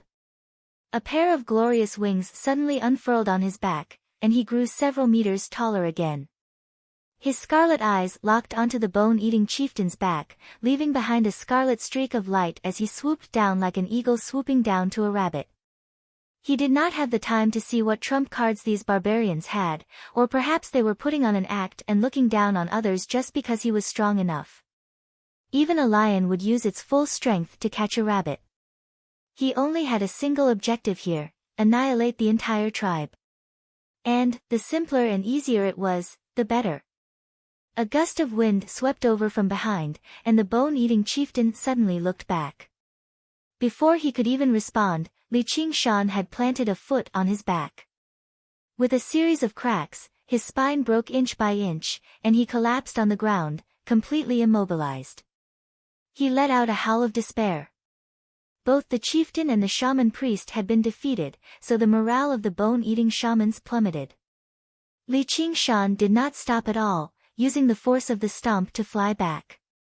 With the assistance of his wings, he moved even faster, leaving behind a trail of fire. Wherever he passed by, the shamans all collapsed. I'll lend you a hand." Chrysanthemum Fragilis called out and leapt down from the tree, powering the fragrant flower goo as hard as she could. A fragrant wind drifted through the air, which was extremely effective against regular bone-eating shamans. Li Qingshan specially targeted the stronger shamans, and they all fell in a single strike. A while later, not a single bone-eating shaman remained standing. None of them managed to escape. Chrysanthemum Fragilis's face flushed with excitement, along with a sense of disbelief. The powerful bone-eating tribe was finished just like that. It was unimaginably easy. She raised her hand, about to unleash a massacre. "Stop!" Li Qingshan called out. "Why?" "I told you, I have a gift for you." Under Chrysanthemum Fragilis's surprised gaze, Li Qingshan unfurled his wings and walked past the bone-eating shamans one by one. Blood-red flames flew out of their bodies, and they shriveled up like they had been sucked dry. The bone-eating chieftain was utterly furious. "Stop! If you want to kill, kill me. Spare my clansmen." Li Qingshan snickered. "I couldn't tell, but you're quite loyal. Don't worry, none of you can escape." The bone-eating shaman priest said, "Spare my life, and I'm willing to be your servant. I'll tell you where the wealth of the bone-eating tribe is hidden. I can even help you obtain the power of your ancestors." The bone-eating chieftain roared, "You traitor!" The bone-eating shamans roared too, "Traitor! You sure are a clever person." Li Qingshan arrived before the bone-eating shaman priest and picked up his cane, twirling it around in his hand. "Though, I already have a servant, so forget about you." An extremely weak, bright red flame flew out. A while later, all of the bone-eating shamans had their life force drained away, reduced to a pile of withered corpses. Li Qingshan held a flame of life that was around the size of his head in his right hand. He smiled at Chrysanthemum Fragilis and said, "Come, man, have a taste of the feast I've made for you."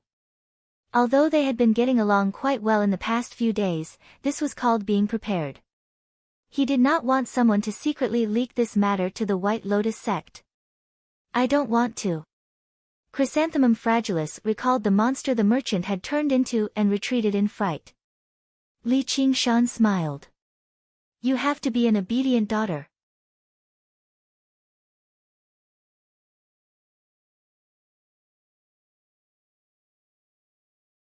Chapter 729. It's not like I'm trying to harm you, so what are you so afraid for? How many people can only dream of an opportunity like this? Let alone everything else, it'll be very easy for you to increase your lifespan by a few decades, and your body will become even tougher than these barbarians. Li Qingshan crouched down and extended his hand, gently caressing Chrysanthemum Fragilis's cheek. Although he spoke in a negotiating tone, it made Chrysanthemum Fragilis's heart tremble. She understood one thing more and more. No matter how cute a child he seemed, no matter how helpless he felt when he was being teased, he was still a powerful monster that she could not contend against at all. Once it touched on the fundamentals, she would not be able to put up any resistance or rejection. "I don't want to become a monster, or I'd rather die," Chrysanthemum Fragilis called out. As soon as she thought about how she would become as twisted and ugly as the merchants of Goldie Dock, she shivered. Even if it was slightly better, becoming a bone-eating shaman was completely unacceptable to her. How can that be? He'll only become younger and prettier. Goldie Bao wanted to sell me out, which was why I stimulated all of the potential in his body, making him fight these barbarians to the death. Otherwise, he'd probably be even more powerful than you already. And, the life force he imbues into his body is far too impure, which is why it's easier for him to lose control, and this ball of life comes from the same race. I've already refined it.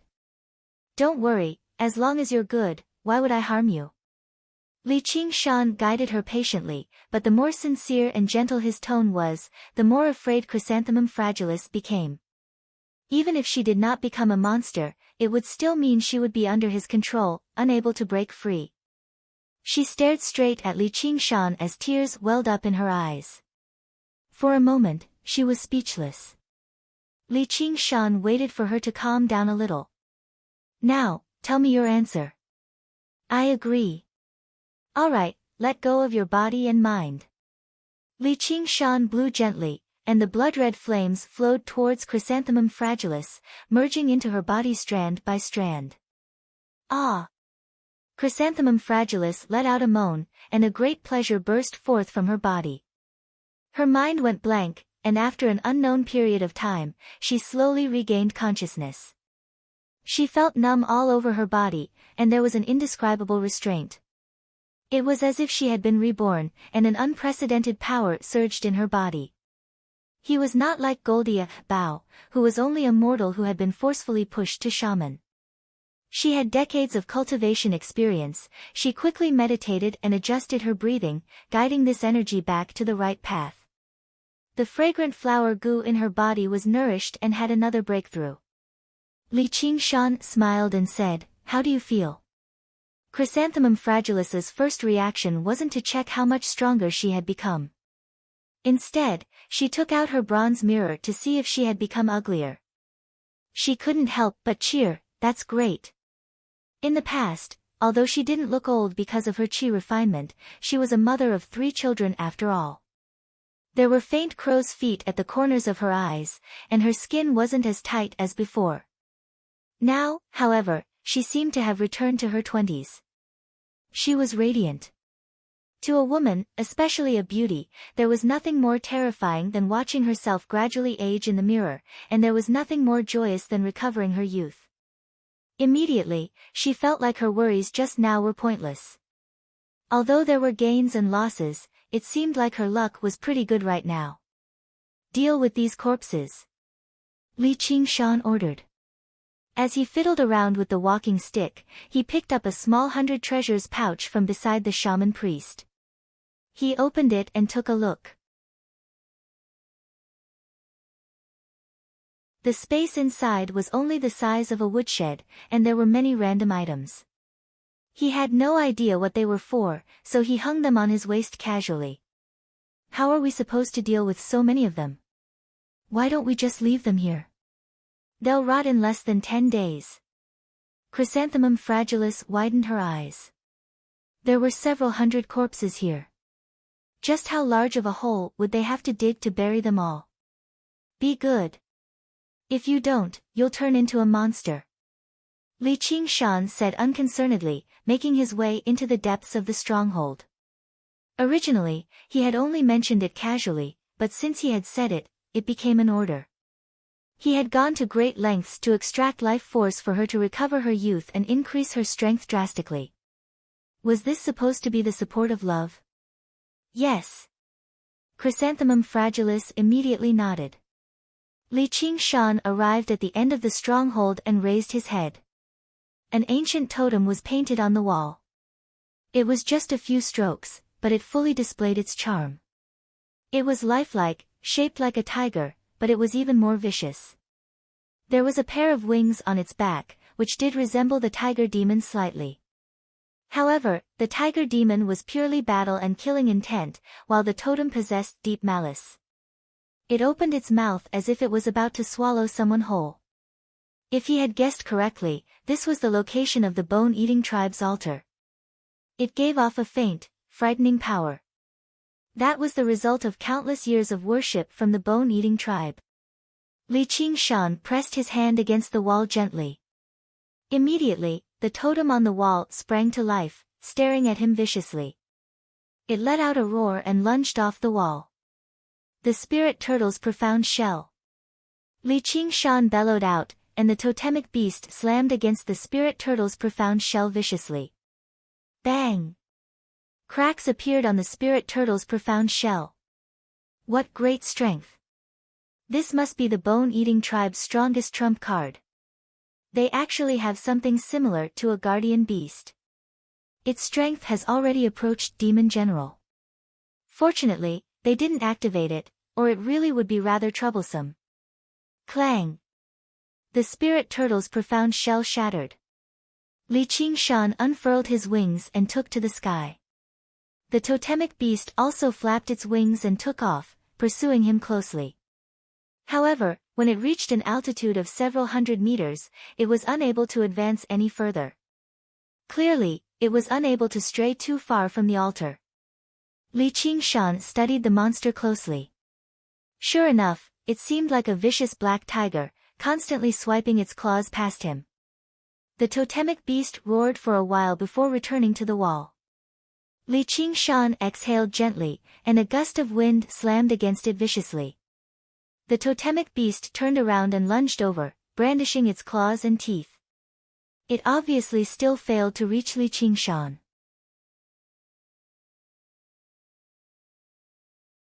Whenever the totemic beast attempted to return to the altar, Li Qingshan would harass it. This went on for over 2 hours. The totemic beast gradually thinned out, finally vanishing from the surroundings. Li Qingshan arrived before the altar and threw a punch at the wall. The wall shattered loudly, and pieces of rock fell off. There was a gleam of light, and Li Qingshan extended his hand and caught it. It was a translucent skull that seemed to be both human and beast, shining under the sunlight. He had sensed something was hidden in the altar a long time ago, which was why he went to the trouble of dealing with the totemic beast. He looked back and asked, "What's this?" "This is the skull of the ancestor of the bone-eating tribe." Chrysanthemum Fragilis happened to make her way over. "Don't they say they eat their ancestors? This is a bone-eating shaman that has undergone the heavenly tribulation. It's probably just too tough, such that no one can bite through it. Are there other bone-eating tribes?" Li Qingshan brought the skull to the tip of his nose and sniffed it gently, sinking into his thoughts. Of course. Bone-eating barbarians are everywhere in the Mist Province. There are tribes of various sizes. This can only be regarded as average. It's said that large bone-eating tribes have several thousand bone-eating barbarians.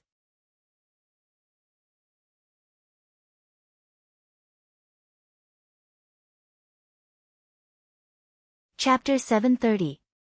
The vicious aura in the crystal skull was similar to the tiger demons. It was definitely not as simple as the skull of a powerful bone-eating shaman. It was probably related to the totemic vicious beast they worshipped. Apart from the second, third, and fourth layers of the phoenix transformation, Li Qingshan had to practice next, as well as the fifth layer of the tiger demon. Once he harmonized the various powers in his body and completed these two targets, even if he ran into the Dragon King of the Sea again, he would be able to advance and retreat with ease. As a result, even if it was even slightly related to his cultivation, he would place great importance on it. What's the name of the totemic beast they worship? Chrysanthemum Fragilis said, Cheongqi. It's a vicious beast that likes to eat humans. All of the bone-eating tribes worship it. Legend has it that in ancient times, a tribe discovered a dead Cheongqi. After eating its flesh and blood, it became a powerful shaman of immense strength. It specialized in feeding on its own kind, producing countless bone-eating tribes. Cheongqi. Li Qingshan's gaze shifted in thought, landing on Chrysanthemum Fragilis. Have you done what I told you to do? There are so many corpses. There's no need to deal with them at all. Spare me, you. Chrysanthemum Fragilis had already been the matriarch for many years, so why would she be willing to do such menial work? After a while, she ran out of patience, so she just sat on the ground and watched Li Qingshan fight the totemic beast. Go. I don't want to. Chrysanthemum Fragilis said in a spoiled manner. Since she could not use force, she would use force. She would still be able to achieve her objective. She was already considering how she could use his power to obtain even more benefits. Li Qingshan snapped his fingers, and Chrysanthemum Fragilis collapsed on the ground. Her blood surged as if she had been placed in a fire to roast, but she could not utter a single word. The life force that had merged with her possessed his imprint. It could both extend her lifespan and strengthen her body, but it could also become a lethal poison. Just like how it was said, only petty people and women are difficult to nurture. He really had been a little too polite to her in the past few days. Perhaps she had already grown accustomed to bossing people around in the position of matriarch. But from now on, you have to learn to obey. What I value the most is fairness. Think about what you paid, and then look at what you got in return. Do you think it's fair? I won't stay here forever. It won't take me more than 2 years. And then you'll never see me again for the rest of your life. Hopefully, in this short period of time. If you can cooperate with me, at least you will be worthy of my reward. If you can't stand being bossed around, I can put everything back on track. What do you think? I won't dare to do it again. Chrysanthemum Fragilis felt her whole body relax. She was drenched in sweat and fear was written all over her face. I have faith in you. Under Li Qingshan's patient guidance, Chrysanthemum Fragilis quickly completed her task. She mounted the beast of burden and set off on her journey back, leaving behind an empty stockade in the middle of the forest. It would not take long before it was swallowed up by new plants. The sun set and rose. Time flew by. Li Qingshan grew up quickly. His scarlet hair gradually fell to his shoulders. The power that originally belonged to him returned to his body bit by bit. He was even stronger than before. It was time to take back what belonged to him. He suddenly opened his eyes and felt an aura coming to the side of the hot spring, but it was not Chrysanthemum Fragilus's. He couldn't help but feel a little strange.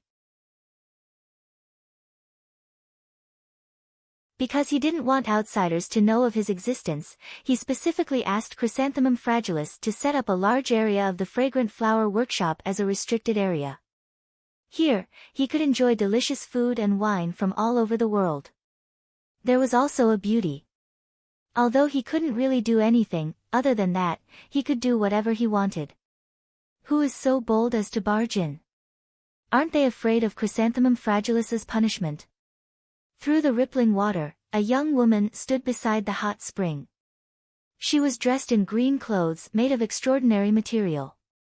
She should have possessed an extremely noble status in the fragrant flower market. Her delicate appearance did bear some resemblance to Chrysanthemum Fragilus. Li Qingshan immediately guessed her name.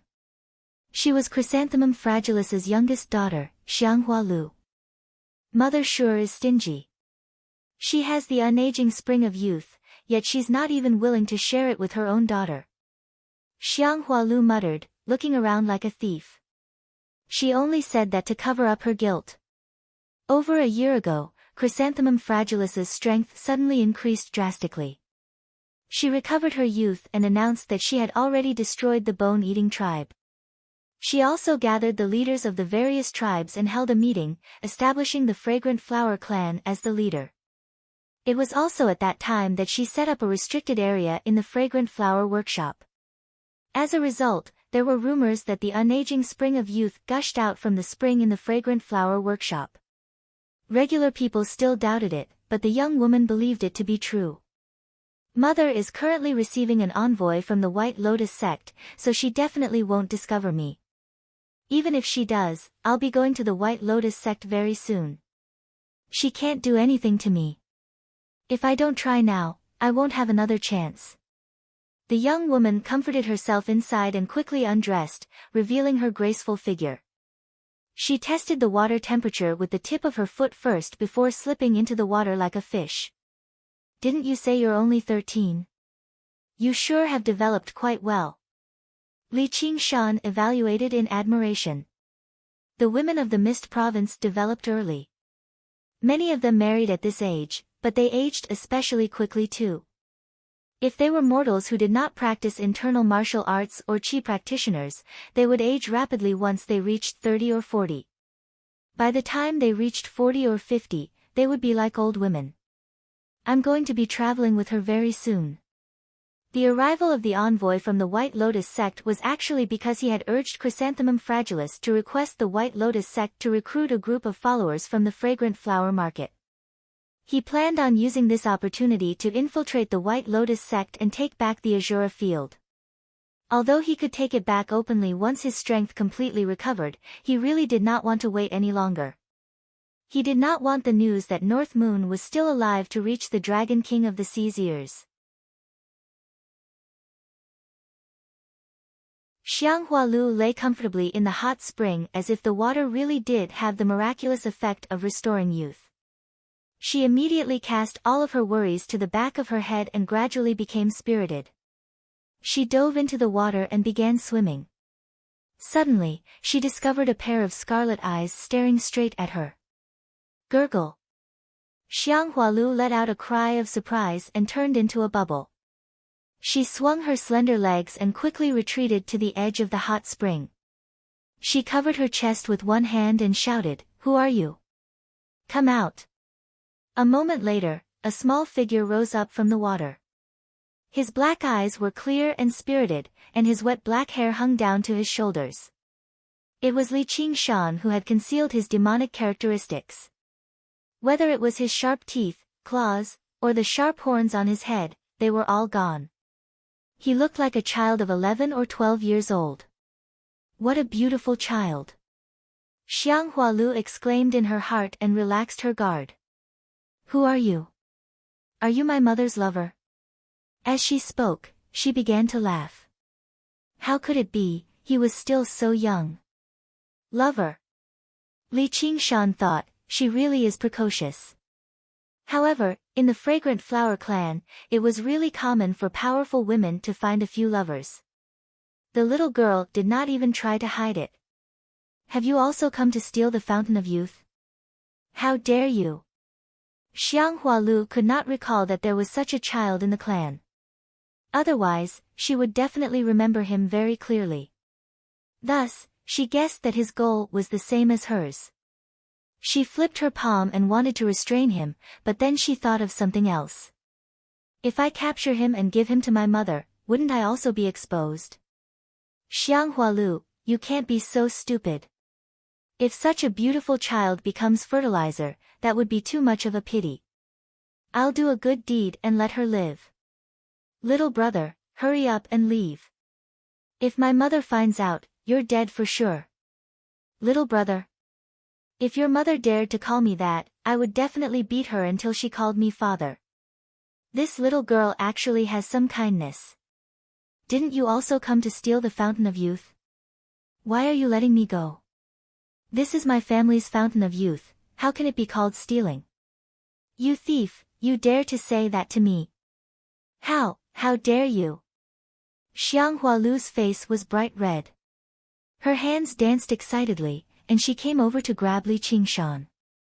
The unbloomed buds were close at hand, trembling slightly.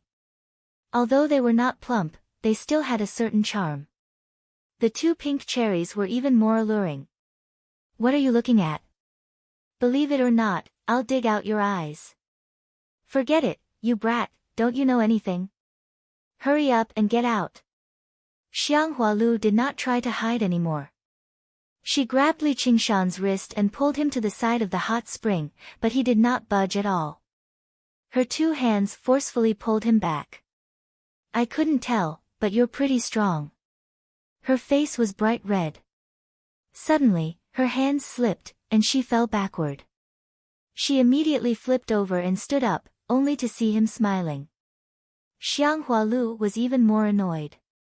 She changed from pushing to pulling, but it was obviously still useless. Li Qingshan smiled, and said, I said I won't leave, so I won't leave. Who cares whose family it is? If you can throw me out, then I'm useless. Alright, if I don't throw you out today, little brat, then I'm useless. Xiang Hualu spread her slender arms, and hugged him tightly in her embrace. She pulled him up forcefully. As long as his feet did not touch the ground, he naturally would not be able to borrow any strength. This made Li Qingshan very happy. The soft and fragrant body was in his embrace, and the bud that had just developed was pressed against his face. It revealed a malicious smile, and he opened his mouth to take a light bite. Ah! Let go. Shut up, I'm not your mother. Xiang Hualu cried out in shock, and wanted to push him away. How could Li Qingshan let her go? He wrapped his arms around her slender waist that was like a weak willow, his hands lightly caressing her delicate body. Xiang Hualu already knew a little about the matters between men and women, but this was still the first time she had experienced something like this.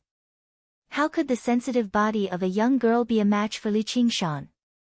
A strange feeling of numbness and itchiness arose in her heart, and her struggles gradually became powerless. Lu, what are you guys doing? An explosive shout startled Xiang Hualu back to reality. Turning around, she saw Chrysanthemum Fragilis standing at the edge of the hot spring, her face filled with shock and anger. Mother, this little bastard came to steal the unaging spring of youth. I'm not his match, quickly restrain him. Li Qingshan took the opportunity to let go of Xiang Hualu, and winked at Chrysanthemum Fragilis. Chrysanthemum Fragilis said, you make the first move. Xiang Hualu kicked Li Qingshan hatefully, grabbed her clothes, and ran out as if escaping. Li Qingshan spread his hands. Since we're traveling together, let's get to know each other first. When can we set off? Probably in less than 10 days, we can set off. Good, you'll get what you want very soon, and you won't have to listen to my orders anymore. You're not coming back? Chrysanthemum Fragilis said in shock. She had not thought that he would let her go so easily. Of course, is this place very fun? Li Qingshan stood on the surface of the water, and with a thought, the surface of the water became as smooth as a mirror. Under Chrysanthemum Fragilis's shocked gaze, another tiny north moon leaped out of the water. The long-awaited moon in the mirror.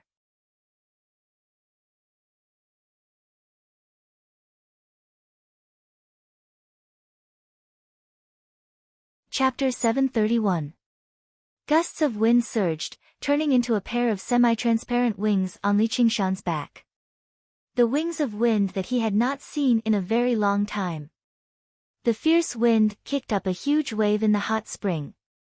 With a sudden flap of the wings, he rushed into the air and dove into the depths of the clouds in the blink of an eye. The fragrant flower house was as small as a mustard seed, blurry in the endless sea of trees. He cast his gaze towards the north again and whistled off. Although he was unable to borrow the atmospheric winds because his strength had yet to fully recover, he still maintained a straight line and constantly flapped his wings, moving faster and faster, leaving behind a spiral stream of air. With this innate ability, even a distance of 5,000 kilometers was nothing. It would take him a day or two at most to reach the border between the Mist Province and the Green Province. Afterwards, he would confirm his bearings and fly off in the direction of the Rui Commandery. Li Qingshan gazed at the sky and diverted a sliver of his attention to his mirror clone. He lowered his head and said, "Man, how do you plan on explaining my identity?" Only then did Chrysanthemum Fragilis return to her senses. What was that just then? It's just a clone. Chrysanthemum Fragilis was shocked. It's just a clone. In the past year or so, she had never seen him fight again. She had only watched him grow up day by day. Although she knew he was constantly growing stronger, she had no idea just how strong he was. Just now, with that fleeting glimpse, she understood just how powerful this child before her was. In the past, he had promised to give her freedom after using her for 2 years at most. She was still rather doubtful. If she were a man, she would never let go of a beautiful matriarch like her who could do whatever she wanted as a servant so easily. Now, she no longer had any doubts. To him, she was completely insignificant. Instead, she felt some slight reluctance and resentment inside. Li Qingshan said, "I'm asking you a question. What are you standing there for? I'll just say you're my man."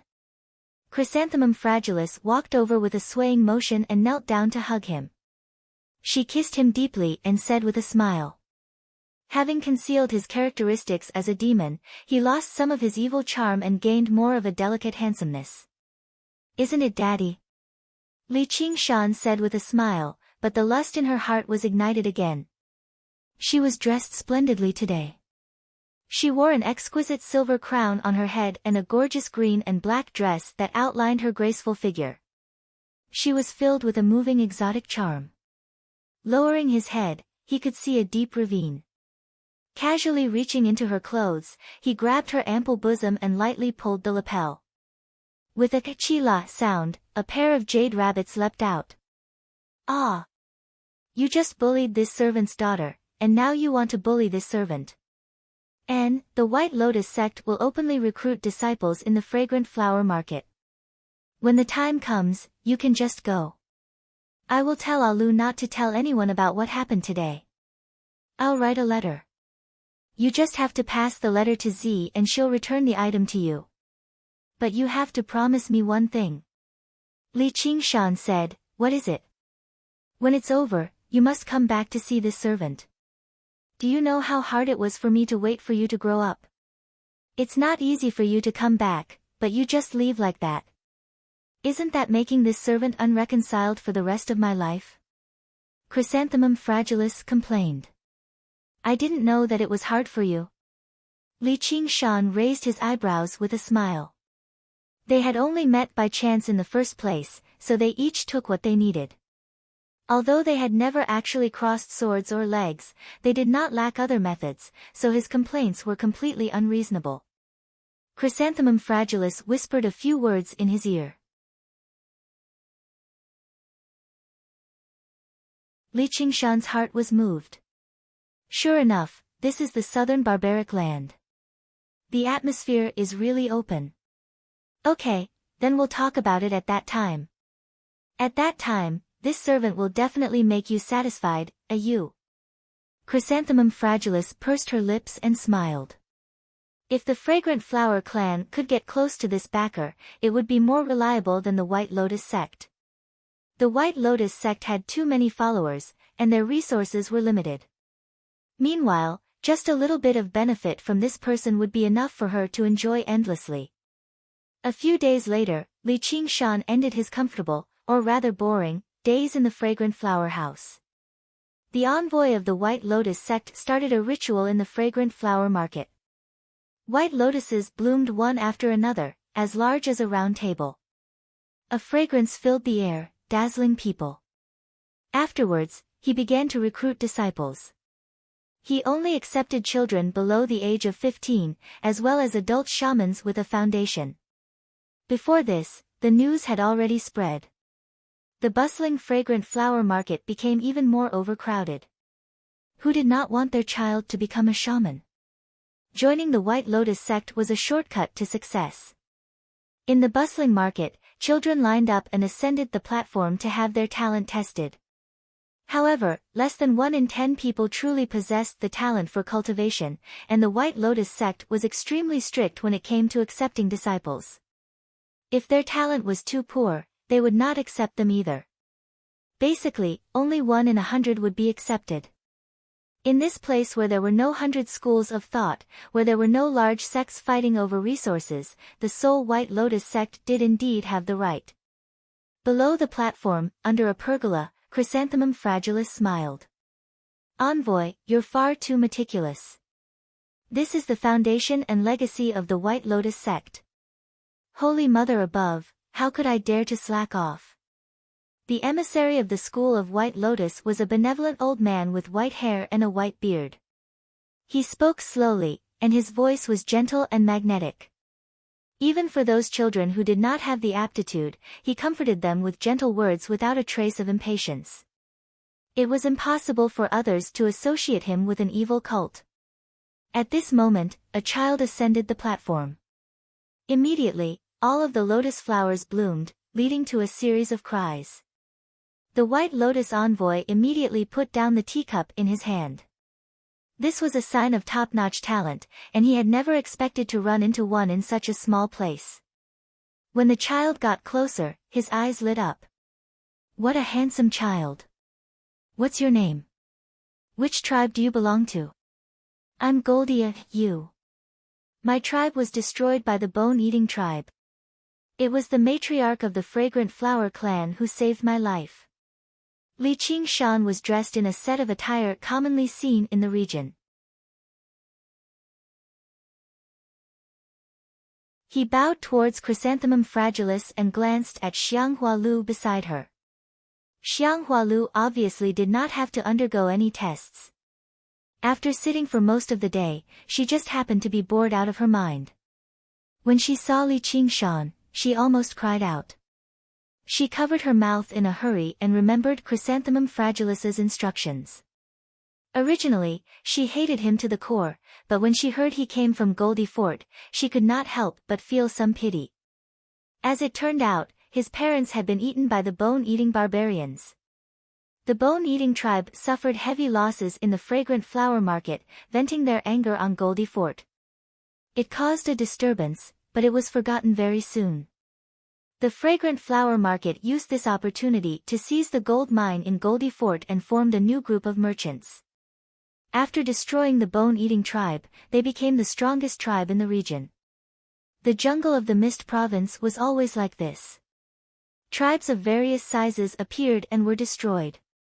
The envoy expressed sympathy towards Li Qingshan's predicament and praised Chrysanthemum Fragilis for her righteous actions before accepting Li Qingshan. Li Qingshan stood with a group of children who had successfully passed the test, only waiting for the day he set off. He sensed a pair of eyes constantly glancing over, so he turned around and smiled at Xiang Hualu.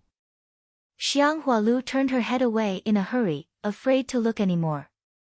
At the same time, his clone had already set foot in the Green Province. However, after entering the Green Province, he became a little more careful, flying above the clouds as much as possible. When there were no clouds, he would find a way to hide himself. He did not want the Dragon King of the Sea to know he was still alive. When Li Qingshan was about to set off for a branch of the White Lotus sect with the envoy, the familiar landscape began to enter his view. It had been almost 3 years. He was finally back. Li Qingshan arrived in the Chain Mountains first. The formation was still in place, undamaged. He let out a sigh of relief. As it seemed, his identity had not been exposed, or his dwelling would have never been preserved in such a stable manner. Gu Yenying and Hua Sengzan had been quite nice. They did not divulge his secret just because they received news of his death. As long as they did not say anything, no one would disturb his secluded cultivation. Even Han Qiongji would not. To cultivators, cultivation was the most important. Secluded cultivation without emerging meant they had reached a critical juncture. Cultivation itself was extremely time-consuming. The higher one's cultivation, the more so it was. Entering secluded cultivation for 2 or 3 years was nothing strange. There were also quite a few people who lamented that the lifespans of cultivators were long, far greater than mortals, but the amount of time they truly enjoyed life in the world might not even be as long as mortals. However, the people who said that would never be willing to become mortals. Is little and still not back? Has he undergone the heavenly tribulation, or is he currently learning the chant of Devanaga? Li Qingshan then turned around to Ruexian's dwelling. The stone door was firmly shut. He called out a few times, but there was no response. Right when he was about to leave, he suddenly glanced below his feet and could not help but be surprised. The ground outside the dwelling was actually covered in moss, which also meant she was either in secluded cultivation, isolated from the outside world, or she had not returned to the dwelling for a very long time. People came and went in Clear River City. It was just as bustling as before. The entrance to the Hawk-Wolf Guard was just as deserted as before. In a room at the top of the building, Hua Qinglu leaned on her hand as she listened to the reports of a Scarlet Wolf Guard quietly. She had used a few years to consolidate her various comprehensions from the wisdom imbuement, adapting to the status and identity of a foundation establishment cultivator. She seemed to possess the bearing of a superior. However, from outside the window, Li Qingshan could not help but find her slightly unfamiliar. Compared to her, Chrysanthemum Fragilis, who he did not have any feelings for, seemed closer and more familiar. After all, it had been a few years. There was a reason why the cultivation community was apathetic towards human relationships. If it were not for the fact that cultivators all had impressive memories, there would probably be cases where they would forget the names of their friends and family after emerging from secluded cultivation. This was not an exaggeration. 3 years of secluded cultivation was not as simple as 3 years of separation from mortals. Every time they entered secluded cultivation, they would cast aside all external matters and delve into the profound world of cultivation. It was said that there were cultivators who would go into secluded cultivation for a decade and come out forgetting their names. Others would tell them who they were, but they would find the name very unfamiliar, so they would give themselves a new name. Being too close would harm one's self-will and affect cultivation, which was why it was better to forget each other than to help each other in difficult times. From a certain perspective, the reason why Li Qingshan could remain so close to Little N was because Little N did not have any pursuits of her own. She treated following him as the objective of cultivation, using his path as her own path. Hua Qinglu sensed something and gazed out the window, but there was no one there.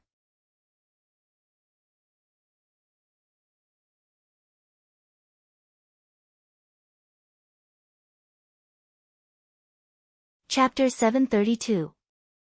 Hua Qinglu suddenly looked back, but she saw nothing. A stream of wind circled around behind her, and she shivered inside. What speed! The opponent was not weak, but he had not launched an attack. He did not seem to have any ill intentions. Thus, she stood still and quietly used her divine sense to ask, "Who are you?" "I'm an old friend of your brother's." Li Qingshan used the spirit turtle's profound shell to block Ji Qinglu's soul sense. "I know all of my brother's friends." Hua Qinglu suddenly turned around, and flowing wind flew behind her again. "I don't have a sneaky friend like you. It seems that there are also people I don't know. Men have a lot of secrets. In short, I want to meet him and ask him some things. My brother is meditating in the soaring dawn mountain." Hua Qinglu thought about it and still decided to tell the truth. No matter what the other party's intentions were, the soaring afterglow mountain was enveloped in formations. Even golden core cultivators could not get through it. Leaving it to Hua Sengzan was better than leaving her in a disadvantageous situation. Soaring Dawn Mountain. Alright, thanks a lot. By the way, please keep this matter a secret. I believe this is also what your brother wants. Li Qingshan had once possessed a mental map of the Green Province. Afterwards, he gradually refined all the water in the Rui Commandery, so he understood the geography of the mountains and rivers. He immediately remembered where Soaring Afterglow Mountain was. That was originally where the Soaring Dawn sect stood. Their sect master seemed to have died in the commandery city of Rui, and their disciples had suffered heavy losses. As it seemed, the Hua family had used this opportunity to take over. After all, a sect without strength had no right to occupy such a holy place for cultivation. Alright, I'll keep it a secret for you, but you have to tell me who you are. One day in the future, perhaps you will know, but now is not the time. I want to know now. Hua Qinglu asked, but she did not receive a reply even after a long time. When she looked back, all she saw were the hazy white clouds and the setting sun in the west. After a moment of hesitation, she also hurried off in the direction of Soaring Afterglow Mountain. She was just too curious. The Soaring Dawn sect was also a sect with over 1,000 years of history. Even though the sect's master had changed, the buildings in the sect had not been damaged at all. The palaces and pavilions were built along the mountain, giving off a majestic and elegant aura. In the main hall at the highest point of the Flying Dawn Mountain, Hua Sengzan paced back and forth in the empty hall. Leaning on the railing and gazing into the distance, the multicolored light gradually dimmed. All glory will eventually come to an end. At this moment, he recalled the death of North Moon. He still found it rather hard to believe. As a human and demon, he had risen up like a comet in just a few short decades, yet he had actually died in the jungle of the Mist Province so silently. But if one were to use reason to speculate, there was no way he could have survived the pursuit of one of the 10 demon kings, the Dragon King of the Sea. What should Qiongji do? Haitang probably knew nothing either. Although he was tight-lipped, he often harbored worries in his heart. This made him even more determined to cultivate. Right now, the world was in a state of chaos, and power was indispensable. At this moment, he felt the outer formation being touched. A voice shouted, "Wedge! Open the door." Hua Sengzan looked into the distance and saw a child with red hair and red eyes smiling at him. He was stunned for a moment before realizing that this smile was very familiar. He said in disbelief, "Qingshan." Activating the layers of formations, Li Qingshan flapped his wings and flew over, landing on the railing gracefully. He smiled.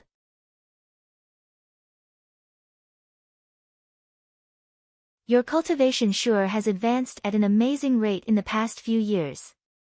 Hua Sengzan's aura was calm. The fragrance of flowers lingered. He had already reached mid-foundation establishment firmly, close to breaking through to late foundation establishment. Clearly, he had begun to demonstrate his extraordinary talent after breaking free from his emotional entanglements. You're still alive. That's fantastic, but I heard. Don't worry. A single old dragon can't kill me. There will be a day when I go dragon slaying in the Ink Sea. Li Qingshan pointed towards the east. The clouds dimmed, and the stars began to twinkle. I don't have to worry then, said Hua Sengzan. Li Qingshan asked Hua Sengzan about everyone's situation and learnt that nothing had changed. Everyone was cultivating quietly, going into secluded cultivation for a year or so from time to time. The human and demon organizations of the Rui Commandery had all suffered heavy losses from their own people, so the situation was instead the most stable. There was also Gu Yenying, a commander who excelled in both sides, acting as a mediator, so there were basically no major battles. The other commanderies were not as peaceful. Although it was not full-blown war, the demon commanders and demon generals had already ignored the Treaty of Kings. They moved about on the surface, frequently engaging in conflict and fighting. The demon slayer organized by the Sword Collection Palace had already established a reputation in the north of the Green Province. Li Qingshan nodded. Suddenly, he realized that Hua Sengzan had even mentioned Lu Chuanfeng and Sun Fubai. He had even explained the development of the Cloud Wisp Association in detail, but he did not mention Ru Xian. He asked, do you know where Ru Xian is? Hua Sengzan asked in surprise, you haven't seen her. Why would I see her? Li Qingshan asked. She went to the Mist Province to find you. When did that happen? Soon after the news of your death arrived, she publicly announced that she was going into secluded cultivation. I knew it wouldn't be that simple, so I went to find her. She said. Hua Sengzan paused. Li Qingshan pressed down on his shoulder. What did she say? She said with a smile, I refuse to believe that bastard's death would be so laughable. He killed her son, so she hunted him down until he died. Isn't that a joke? That does sound like something she would say. Though, I'm already in such a horrible state, yet she doesn't even know how to grieve a little. Li Qingshan said in dissatisfaction, but his eyes were smiling and touched. She had immediately set off several tens of thousand kilometers away to search for him as soon as she received news of his death, but he was also rather worried. Where was she right now? He spent most of his time in hiding, so it was not strange that she could not find him. You should talk to her. If I really died, it'd be useless even if she went. If I managed to escape, I obviously wouldn't be found so easily. That's what I said too, but she said that even if he really died, someone has to go and burn Joss paper for him, right? When she said that, her expression was very sad. I've known her for so long, but I've never seen her look like that. No one doubted that the Dragon King of the Sea would fail to kill a demon commander. With how clever she was, she clearly believed that too, but she still went. What a troublesome woman. Can't you just stay at home obediently? You even made me go look for you. Li Qingshan closed his eyes before opening them again. For a moment, he was tempted to abandon the Azura field and immediately set off in search of her. At this moment, Hua Sengzan's expression changed, and he gazed down the mountain. What's wrong? It's Qinglu. Let her wait outside for a while. There's no need. It's quite late, so I should set off too. Oh right, why don't you find a master and become a disciple? Don't tell me you want to undergo the second heavenly tribulation and re-establish the Soaring Dawn sect as the sect master. I'm not as powerful as you. I want to go to the Sword Collection Palace and become a disciple after I break through to late Foundation establishment. You want to join the Sword Collection Palace? If I want to find a master, it obviously has to be a great cultivator who has undergone the third heavenly tribulation. Of the three great sects of the Green Province, I can't just become a monk or go to the Umbraline sect in the south. Li Qingshan wanted to say, you're a Hawkwolf guard, so how can you join the Sword Collection Palace? They might not even be willing to accept you. Apart from the three great sects of the Green Province, there were a few great cultivators in the system of the Great Xia Empire. However, he immediately understood what Hua Sengzan was trying to say. He did not want to see Gu Yenying again. Commander Gu gave me special permission to resign from my position as a Hawkwolf guard. She even sent me a letter saying that if I can't join the Sword Collection Palace, she'll recommend me to a great cultivator of the Umbraline sect. She just told me to wait for a few more years. She's basically been extremely benevolent to me. Looks like it's no surprise that I've fallen in love with her. Hua Sengzan smiled bitterly. This was something that most people could only dream of, but it filled him with very mixed feelings. What do you mean by extremely benevolent? She should know that you won't accept her at all. Li Qingshan said disapprovingly. That wretched woman had always been flawless, such that no one could find fault with her. She was not so slick that it was annoying, but she gave off a faint sense of alienation. She might even know that the Sword Collection Palace won't accept me, so she purposefully spread the news. In order to prevent me from joining the Umbraline sect, the Sword Collection Palace might be a little more confident. You really are hopeless. Take care of yourself. I'm leaving. Just when Hua Qinglu was about to lose her patience, the entrance finally opened. She arrived before Hua Sengzan and asked in surprise, "Is that really your friend?" "Just who is he?" Hua Sengzan said, "I'll introduce him to you in the future." Before long, Li Qingshan arrived at the dwelling of the wretched woman, the waterside pavilion of Listening Wind. He knew that she possessed an ink dragon talisman and that she had a close relationship with the Dragon King of the Sea, but he still came. He clearly knew that there was no deep friendship between them, yet he could still gain her trust. This could be regarded as a form of ability. He took a step forward and stepped from the chilly autumn night into the sunny, early summer. The lotus flowers rose and fell endlessly. The fragrance of the flowers permeated the surroundings, and the aura was fleeting. When he flew over the sea of flowers, he saw the waterside pavilion of Listening Wind in the distance. Gu Yenying's white clothes were even more beautiful than the snow. She smiled. Looks like I was wrong. Absolutely wrong. Li Qingshan landed on the waterside pavilion of Listening Wind. What do you think? You didn't expect this, did you? Indeed I didn't. I didn't think that your shrunken form would be so interesting. Gu Yenying smiled. The moment she saw Li Qingshan, she was indeed shocked. The Dragon King of the Sea wouldn't lie, but she was indeed alive. Her methods were truly unfathomable. Interesting my ass. If you had told me that Imayu brat had such methods, I wouldn't have fallen for his trick. Li Qingshan said. You're not my man, hee, nor my son. I tried to advise you, but you didn't listen. How can you blame me? I'm not here to joke with you. I need spirit stones and elixirs of a certain attribute. Cultivating the second stage of the Phoenix Nirvana Sutra wasn't as easy as cultivating the first stage. It required a large amount of resources, and he was currently penniless. All his assets were placed in the Azura field. Even with the Azura field in hand, such a large amount of resources couldn't be bought easily. He needed her help. Aren't you afraid that I'll sell you out to the Dragon King? No. Do you have the money to pay now? No.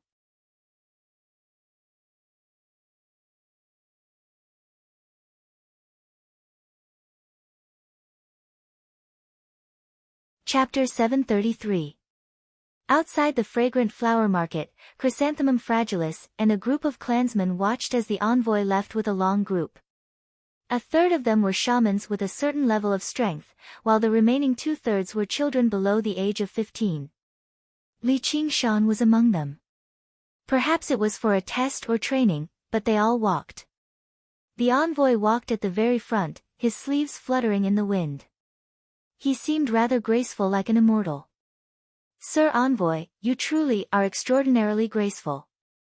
No wonder the Holy Mother has sent you here for such an important job, someone praised. Chrysanthemum Fragilis sneered slightly. This job is important. He clearly has no future, which is why he's been sent here to waste time. What bullshit envoy. He's just a lustful old man. In the past few days, he's found plenty of women in the clan to keep him company, yet he's still interested in her. Why doesn't he look at how many years he has left? Her only worry was a Lu, but a Hong and a Z had both joined the White Lotus sect now, while a Hong had already arrived at the headquarters of the White Lotus sect and become a formal disciple. Even an old coot like him would not dare to go too far. Not to mention, he was here too. The envoy glanced back from afar and waved his hand at Chrysanthemum Fragilis gracefully. He also sneered inside. A mere matriarch is actually turning down my request. Does she really think she's some chaste woman? Xianghua Zi, that bitch, is bold enough to look down on an old man like me after she hooked up with the altar lord. He could not help but glance at Xianghua Lu. He had to make up for all the vexation he had suffered from the mother and daughter pair with this little girl. It would be easy to coax a little girl who had yet to experience the world into bed. As long as he did not use force, even if her two sisters found out, they would not be able to do anything to him. Xianghua Lu was completely unaware of all of this. She currently stared at Li Qingshan cautiously and with hostility. Li Qingshan did not look away as he walked forward slowly. Are there flowers on my face? There's shit. Xianghua Lu said with a huff. He had clearly acted so boldly and rashly towards her in the hot spring, yet he actually acted as if it was only natural. He was practically detestable to the extreme, and her mother just had to say that she had to discuss everything with him. He really could not tell right from wrong. Who here did not treat her better than him? As the youngest daughter of Chrysanthemum Fragilis, Xianghua Lu was born beautiful and adorable, so she was the center of attention in the team. All the barbarians, big and small, treated her with great respect. Some of the bolder ones even sang love songs and gave her all kinds of gifts. She felt that the outside world was not as dangerous as her mother had described it to be, except for this bastard with shit on his face. Li Qingshan turned around and smiled. Then you're a dog. How dare you call me a dog? Xianghua Lu was taken aback before tugging at his ear furiously, but Li Qingshan grabbed her casually. Xianghua Lu struggled a few times, but she was unable to break free, so she just allowed him to drag her away. She only muttered and cursed. Her face was slightly red, but she did not seem angry at all. Li Qingshan only treated it as a gentle breeze. Actually, in the past few days, because he was worried about Ru Xian, he did not really go out of his way to provoke Xianghua Lu. It was just that this girl came to him time and time again, so he treated it as a way to relieve his boredom. Countless hostile gazes shot over from the surroundings. If it were not for the envoy at the front, there probably would have been quite a few people who would have stepped in to save the damsel in distress already. The older shamans shook their heads gently.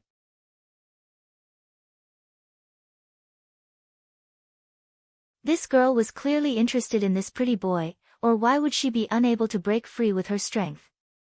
After all, she was a true shaman. A cold light flashed through the envoy's eyes. This ignorant kid. Did he think he could touch the meat in his mouth just because he had some talent? Kid, you're called Goldie, you. Did the bone-eating barbarians eat your parents? I wonder if they ate their hands or feet first, a young shaman with paint on his face said maliciously. Li Qingshan considered it before spitting out a single word, piss off. The young shaman's face changed drastically. With a swish, he drew his blade. What did you say? Stay further away. Oi, aren't you purposefully bullying him? What does the death of Yu's parents have to do with you? Xianghua Lu frowned. You're hiding behind a woman, you coward. The young shaman spat viciously and turned around to make his way to the front of the group. He sensed that the envoy was right beside him, and his anger had already vanished. He whispered, Sir, I've already looked into everything. Goldie Fort does indeed have a person called Goldie Yu, but he's not this age at all.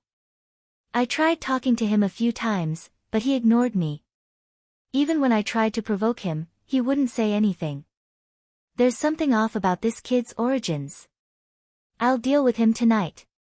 Li Qingshan blinked his eyes. He had already sensed that there would be some setbacks on this trip, but the setbacks did not seem to be related to these barbarians. This was a reaction from the spirit turtle's spirituality. The sun set and the moon rose up. The bonfire rose up and blazed fiercely. After moving through the rainforest for an entire day, the shamans could still endure it, but the children had become utterly exhausted a long time ago. Li Qingshan sat under a large, gloomy tree far away from the bonfire without any change in expression. Xiang Hualu sat right beside him and said proudly, "If it weren't for my fragrance, you would have been bitten to death by venomous insects already." Li Qingshan only laid down casually and used her legs as a pillow without holding back at all. He crossed his legs and assumed a comfortable posture. Xiang Hualu was stunned by his shamelessness. She furiously extended her hand and pinched his face, but her movements were far too gentle. It was more like intimacy than punishment, and her expression gradually became sweet. Ever since that day in the unaging spring of youth, a shadow had appeared in her heart. He was the first man who had kissed and caressed her like a woman, even though he was just a child. She never thought she would see him again a few days later, and the days they spent together made the shadow constantly deepen. She only felt like he was different from anyone she had ever seen in her life. He seemed to glow as he stood in the crowd, able to outshine everyone else in the surroundings. At this moment, a song rang out from beside the bonfire. It was a folk song about a young man courting a lady.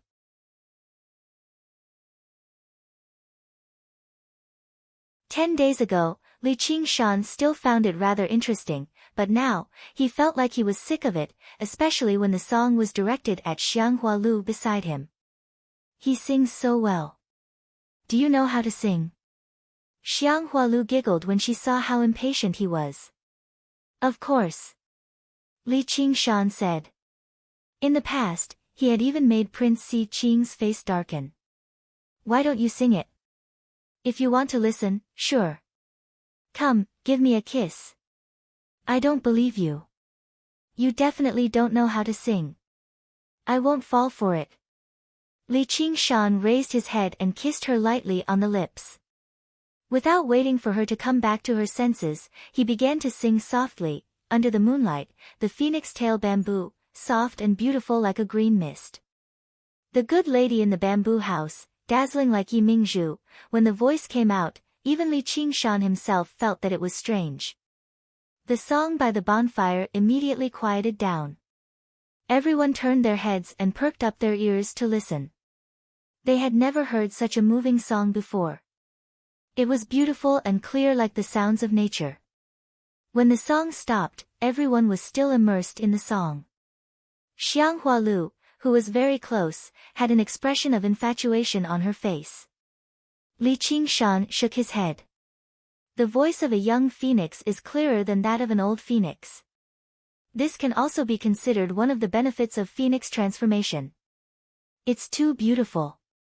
Where did this song come from? Why have I never heard it before? Xiang Hualu came back to her senses and said excitedly. She had completely forgotten her anger from being forcefully kissed. "There's a lot you haven't heard before." Li Qingshan yawned. Suddenly, the tip of his ears twitched as if he was listening to something. At this moment, a group of people approached. They were barbarians of various sizes. They stared at Li Qingshan with vicious eyes. In the past few days, Li Qingshan had never spoken to anyone. Even if someone tried to talk to him, he would ignore them. He had nothing to say to these people. In the eyes of the bystanders, he was arrogant and out of the group, which made everyone unhappy. They had been holding back all this time because they feared the envoy of White Lotus. Now that they had received a hint, they all leapt out. The flames of jealousy burned fiercely in their hearts, burning even hotter than the bonfire. Xiang Hualu said, "What do you want?" "Goldie, we want to challenge you." Lu, this has nothing to do with you. Go away." Li Qingshan laid down leisurely on Xiang Hualu's legs and said indifferently, "I can see that you're all filled with death, so let's just forget about it tonight." His gaze landed on the white-bearded, white-haired envoy of White Lotus beside the bonfire. His face also seemed eerie. He was afraid to directly use force against Xiang Hualu, who had a background, but that did not mean he was afraid to lay his hands on a kid who was plotting to infiltrate the White Lotus sect.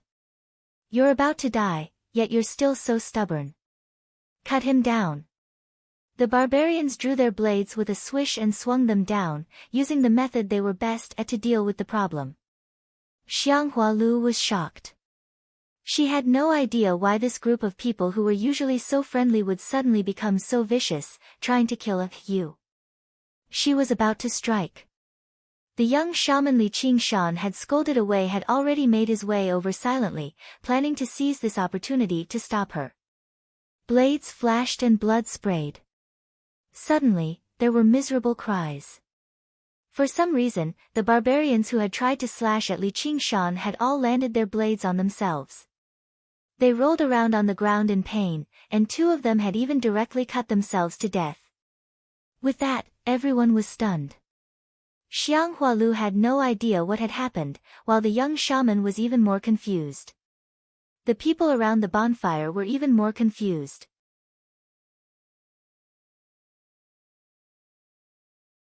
Only the envoy's expression changed drastically. In that instant, he seemed to see a mirror. The water mirror's image had the effect of reflecting the enemy's attacks. Li Qingshan shook his head. Using it on these barbarians was basically overkill. What did you do? The young shaman bellowed at Li Qingshan in a threatening manner. The envoy stood up as well and said righteously, "Brat, how dare you harm the foundation of our White Lotus sect? I won't let you off today. Everyone, take him down." The young shaman was about to take action when a gust of foul wind swept over with a powerful suction force, sucking him into the darkness behind the tree. A huge python covered in patterns of money, radiating with demon chi, extended its head out from behind the tree. Its neck wriggled and it swallowed the shaman. "There's a demonic beast." The barbarians cried out. "No, it's a demon," Li Qingshan corrected. The snake demon suddenly turned its head and stared at Li Qingshan and Xiang Hualu with its cold eyes. Its forked tongue flickered as it approached them. Xiang Hualu felt all the blood in her body freeze. She had only heard of the terrors of demons, but she had never seen one. Now that she had seen one tonight, she felt it was even more shocking than the legends.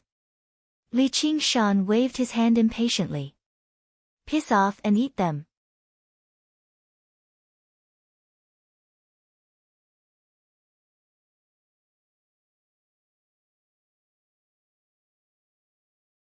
Chapter 734. In the gloomy jungle, the bonfire surged, and the snake's eyes flickered. A foul smell permeated the air. "It listens to you," Xiang Hualu stared at Li Qingshan. She had no idea what to say. She knew a long time ago that he was definitely not immortal like he seemed on the surface. Just his monstrous strength alone was enough for shamans to surpass him, but she never thought he could actually order around a snake demon. Li Qingshan leapt to his feet and lifted her chin. "Aren't you the same? Prepare to set off. Don't be afraid, everyone. Kill the remaining wretched demon of the snake god cult. The altar lord, no, the Holy Mother will reward you heavily."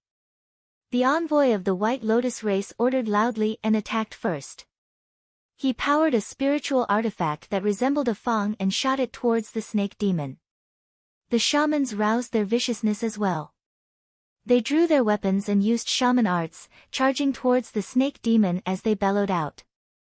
The snake demon swung its tail and knocked away the spiritual artifact. It suddenly opened its gaping mouth and sprayed out mist. "Ah, my eyes! It's poisonous mist. Retreat!" Among the howls, a shaman called out, "Die, wretched demon!" Suddenly, he charged out of the poisonous mist. He wielded a gleaming steel blade and swung it at the snake demon's weak spot. The snake demon's colossal body that was over 30 meters long coiled up rapidly, wrapping around the shaman. With a spurt, he was ground to pieces, and blood sprayed several meters into the air. The steel blade spun and stabbed into the ground. What a bunch of stupid barbarians. That's a demon with an innate ability. If the old man from the White Lotus sect was willing to throw his life on the line, we might have been able to put up a fight. However, he's clearly only used a single strike before turning around and fleeing a long time ago.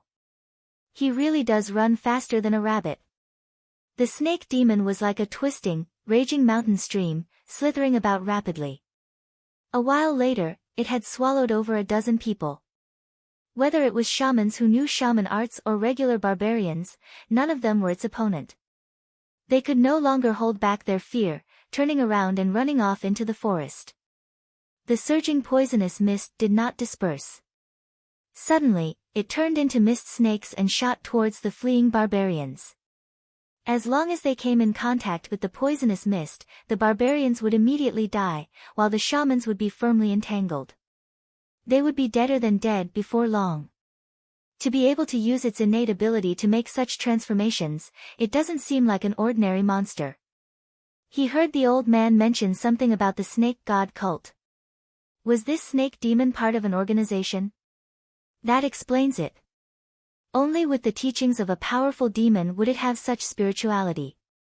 As Li Qingshan pondered, he picked up Xianghua Lu and flew into the forest, disappearing into the night in the blink of an eye. The snake demon raised its head and looked in the direction where he disappeared for a while before lowering its head, looking relaxed. In that instant, it felt a great terror, as if it had met its natural enemy. This was not an opponent it could defeat. Not bad, big fish. The people of the White Lotus sect deserve to die. These tribesmen actually abandoned the serpent deity and sought refuge with the White Lotus sect. They deserve to die. Not long after, a pale, thin man walked out of the forest. He looked around and nodded in satisfaction. The snake demon known as Big Stripe intimately leaned over and rubbed its head against the man, making hissing sounds as if it was saying something.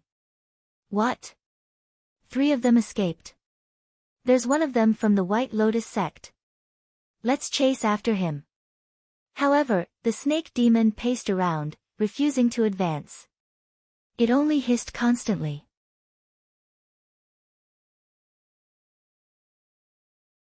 One of them is an extremely terrifying child, just as terrifying as your mother. Ma-Am Gold Thread is a mighty demon general. Alright, we need to hurry back and report this to the Ma-Am so she can make a decision. The man frowned in some disbelief. If that child was a member of the White Lotus sect, Big Stripe would have died already. The envoy of the White Lotus sect fled madly, and the forest around him receded. With his familiarity with the terrain and the barbarians as bait, he had actually managed to escape. His face no longer showed any kindness at all. He cursed viciously. Screw him. You all stay in the Z Lotus altar and enjoy yourselves, leaving me to take the risk. It must be that bitch, Chrysanthemum Fragilis, who's colluding with the remnants of the snake god cult. That kid is clearly a traitor.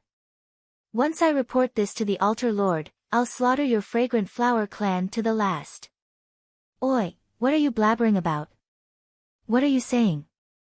The envoy of the White Lotus sect suddenly turned around. Before he knew it, the child called Goldia, you had run alongside him with a smile on his face. Meanwhile, Xianghua Lu stared at him in disbelief. She struggled to believe that such an amiable old man would actually say something so vicious. His heart suddenly tightened. No, I'm definitely not this little bastard's opponent. What do I do? Watch out ahead. Li Qingshan pointed forward. What? A black shadow rushed over. With a great thump, the envoy slammed heavily into a tree before falling heavily to the ground. Leaves rustled and fell to the ground.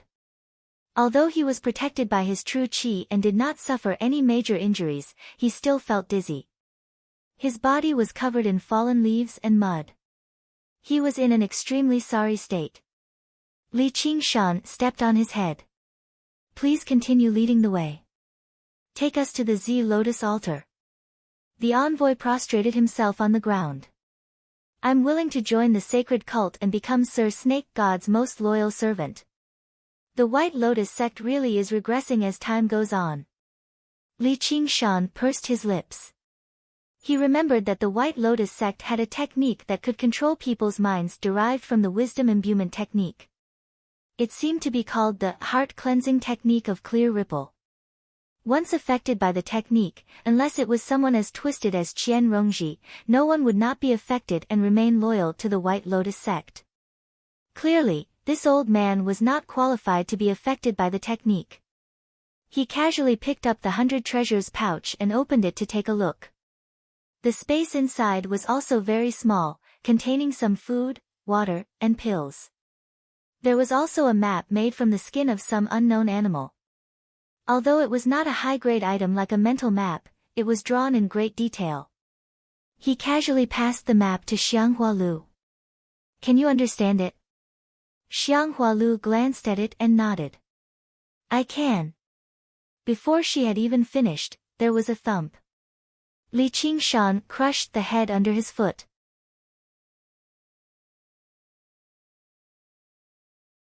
Then let's go. To where? Xiang Hualu's heart suddenly skipped a beat. Of course, to the White Lotus sect's Z Lotus altar. I want to go home.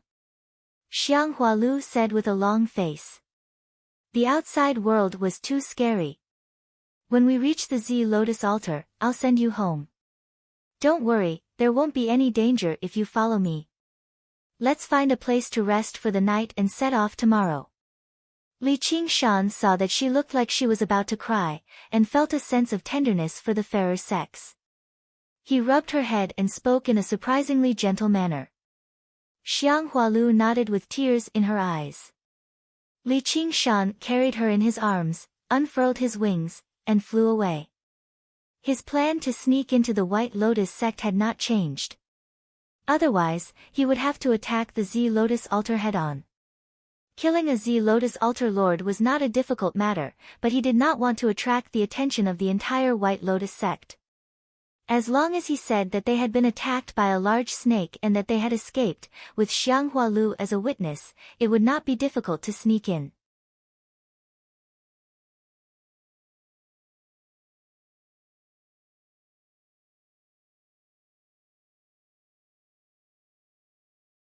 Chapter 735. The mist was so heavy that one could not even see their own fingers. Looking down from above, it seemed like the boundless sea of trees was covered in a thick blanket, or like a sea of clouds had descended from the sky. A mountain pierced through the sea of mist like a lone, drifting island. The wind whistled on the top of the mountain, and flags with white lotuses fluttered in the wind. Xiang Huazi stood on the top of the mountain and cast her gaze at the sea of mist. She frowned slightly. Looking at the time, Lu should have arrived yesterday. Why is she still nowhere to be seen? Has something happened? Only after joining the White Lotus sect did she realize that the seemingly powerful White Lotus sect was not without opponents. It was just that she had not realized this when she was at her level. Although the snake god cult had been defeated, their remaining strength was still terrifying. Destroying a shaman tribe like the Xianghua clan was basically as easy as crushing an insect. A man and a woman have arrived at the bottom of the mountain. One of them claims to be your younger sister. Just the two of them? Yes. Xianghua Zi arrived at the bottom of the mountain. A few disciples of the White Lotus sect had already gathered there. She dispersed some of the mist and saw Xianghua Lu and Li Qingshan through the formation. She asked in surprise, Lu, where are the others? Sister, we ran into a huge snake. The others are all dead. We only managed to escape after so much difficulty. Xianghua Lu's eyes brimmed with tears as she constantly glanced behind her nervously, as if a huge snake would lunge out from the mist at any time. Li Qingshan was filled with admiration. No wonder people said women were natural actors. He could not tell that despite her young age, her acting skills were actually so good despite her innocent appearance. Of course, This was also the result of his training as a director and scriptwriter. I can't lose to her either. With this determination, Li Qingshan bit his lip and grabbed Xiang Hualu's hand firmly. He held back his fear and acted like a pitiful child who completely relied on Xiang Hualu. The snake god cult. Xiang Huazi was surprised. The expressions of the other disciples of the White Lotus sect changed as well. Open the formation. Xiang Huazi said. Their identities are unknown. We can't let them in. A middle-aged man walked over from the mist. He was stern. His aura was heavy. He could already be regarded as a high-level Qi practitioner. She's my third sister. What's there to be confused about? What about that child? Don't tell me you know him too. Humph, don't tell me you're even afraid of a child. This involves the snake god cult. Without the altar lord's orders, I will not let anyone with an unknown identity enter the Z Lotus altar. If he really did come across the remnants of the snake god cult, he would definitely die. How could the two of them escape? The middle-aged man's face was full of doubt. All right. I won't fight with you, just let my third sister come in. I am the disciple of the Lord Emissary. I am also a disciple of the White Lotus sect. Don't leave me outside. Li Qingshan shouted and pinched Xiang Hualu. Xiang Hualu hurriedly said, That's right, second sister. He's called Goldie Yu. He's not some unknown person. He came with me from the fragrant flower market. If you leave him outside, he'll die. At this moment, a faint voice came from the top of the mountain. Let them in. I want to ask them what happened. Yes, Altar Master. Everyone replied. Xiang Huazi said, Lu, come with me. And you too, kid. Xiang Hualu and Li Qingshan stepped into the Z Lotus altar successfully. The corner of Li Qingshan's lips curled up slightly. As long as they got through this, the rest would be easy. He could sense that Xiang Hualu was trembling slightly, so he pinched her hand in comfort. Xiang Huazi glanced at Xiang Hualu.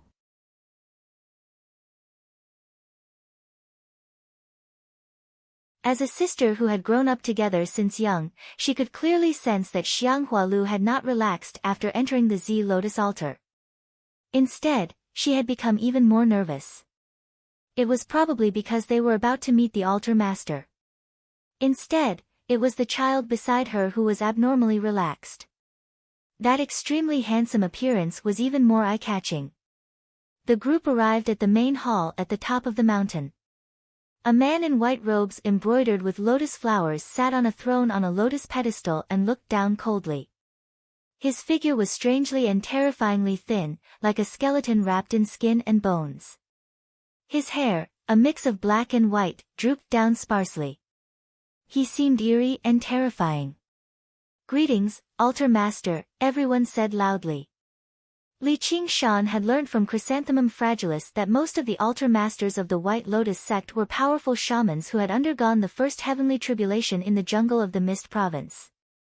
They had been subdued one by one and conferred the title of Altar Master, establishing 24 branches of the heavenly stems and earthly branches. Every single one of them was loyal to the White Lotus sect. As a result, while they were altar masters of the White Lotus sect in name, they actually still practiced the shaman arts of their own tribe, so they were obviously different from regular cultivators. Xiang Hualu told him everything that had happened. Everything she said was basically true, so she did not leave anything out. She even made up Li Qingshan's identity and origins quite well. If she did not send people to investigate carefully, it would be very difficult to expose her on the spot.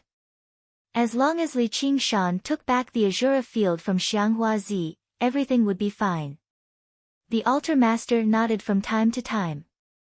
When he heard about how the snake had devoured the envoy, he even roared, "Those who offend our White Lotus sect must be killed no matter how far away they are. The remnant of the serpent deity does not have long to live." The followers followed and shouted, "Those who offend our White Lotus sect must be killed no matter how far away they are." The remnant of the serpent deity does not have long to live.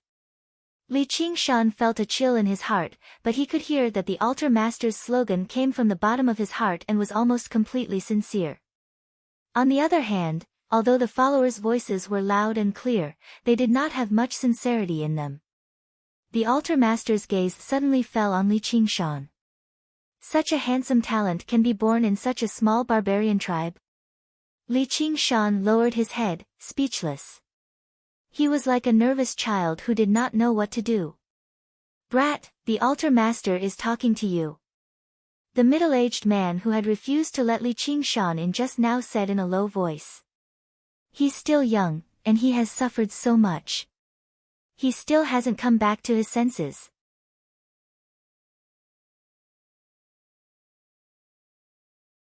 "All of you, go and have a good rest. The White Lotus sect will not abandon any of its followers. The Holy Mother Bodhisattva is watching all of you from heaven. Ah Z, you stay." After the followers dispersed, the altar master said coldly, "Your younger sister is lying. There's something wrong with that brat." Xianghua Zi's heart trembled. "Our fragrant flower clan is absolutely loyal to the Holy Mother and altar master. I believe that fragrant flower clan is still loyal to the Holy Mother, but some people will always be bewitched. Go and ask carefully. It's not too late to mend your ways.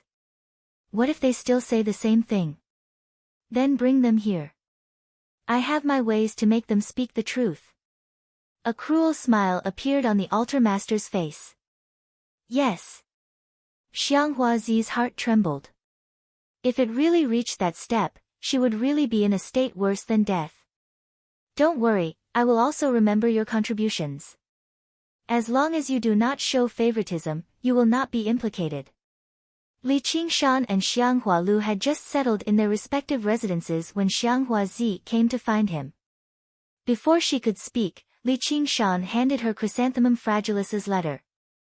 Xianghua Zi accepted the letter in confusion. After reading it, her expression changed a few times. In the end, she rubbed her hands together and crushed the letter into powder. She said fiercely, "There really is something wrong with you. How did you bewitch Ah Lu and my mother?" She had originally thought that Xianghua Lu had only been threatened. She did not think that Chrysanthemum Fragilis would also go crazy, actually telling her to cooperate with this brat's actions and listen to all his orders. This was the White Lotus sect. Did she really want the Fragrant Flower clan to be exterminated? Li Qingshan did not pretend anymore. He leisurely sat on a chair, and said, "Please give that thing to me. You don't seem to have it on you. Let's go get it quickly. I have already offered the item you spoke of to the altar master. If you want it, then come with me." Xianghua Zi said calmly. Between the White Lotus sect and a brat of unknown origins, there was no need to choose. Right now, she was only considering how to cleanse the Fragrant Flower clan of their crimes. "It's that Zi Lotus altar master from earlier? Is it still in his hands?" Li Qingshan frowned. Regular people would not be able to tell that it was an arcane treasure, but the altar master would definitely be able to. He was clearly under the influence of the heart-cleansing technique of clear ripple. His mind had already become rather abnormal. If he directly offered the Azura field to the White Lotus Mother out of loyalty to the holy religion, then it would be troublesome. Of course. Xianghua Zi sneered inside. "Sure enough, you're afraid. It's best if you refuse to see the altar master with me, or I'll kill you on the spot in the name of resistance." But to her surprise, Li Qingshan said in a hurry, "Let's go right now." Although Xianghua Zi's words made him relax slightly, he did not dare to completely believe her. In case anything unexpected happened, it was better for him to retrieve the Azura field as soon as possible. Xianghua Zi furrowed her brows and said nothing. Killing intent surged from her. She did not want him to speak carelessly in front of the altar master. Li Qingshan said calmly, "Take me with you, for the sake of you being a Lu's sister." He seemed to be pleading, but Xianghua Zi gasped. He did not want to hide his identity, nor did he want to flee. Did he not know the power of an altar master? Perhaps there was another possibility. That possibility was why her vicious mother would write a letter like that. All right, come with me. The two of them returned the way they came, returning to the hall at the top of the mountain very soon. The altar master was still sitting there, gazing down with some doubt.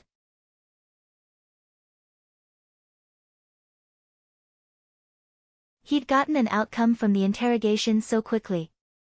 Before Xiang Huazi could say anything, Li Qingshan took a step forward and gestured with his hands. Have you ever seen something this size that seems like it's made out of cloth? Two specks of cold light exploded in the altar master's eyes. He fished out an item from his sleeve. Are you talking about this? It was the Azura field. Thank you, please return it to me. Li Qingshan exhaled deeply, completely at ease.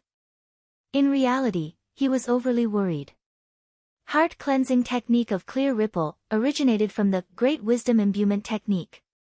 Although it had the effect of almost brainwashing, allowing them to form a completely new logic of thought, it was not so simple to wipe out a cultivator's self-awareness and turn them into slaves. Furthermore, for the White Lotus sect, the disadvantages outweighed the advantages. After the altar master saw the Azura field in Xiang Huazi's hands, he quickly realized that this was a legendary artifact. He treasured it greatly, and it was even more precious than his own son. In the past year or so, there was not a moment that he did not want to refine it. Although he was loyal to the White Lotus sect, he also wanted to improve his cultivation and status, and surpass the other altar masters. You're tuning in to the Blissful Bookshelf YouTube channel. We're so grateful for your support, and don't forget to subscribe to join us on this incredible journey through captivating stories. Your generosity through donations truly makes a world of difference, as it's the primary source of revenue that allows me to expand and enhance this channel for you. Thank you from the bottom of my heart for being a part of this adventure.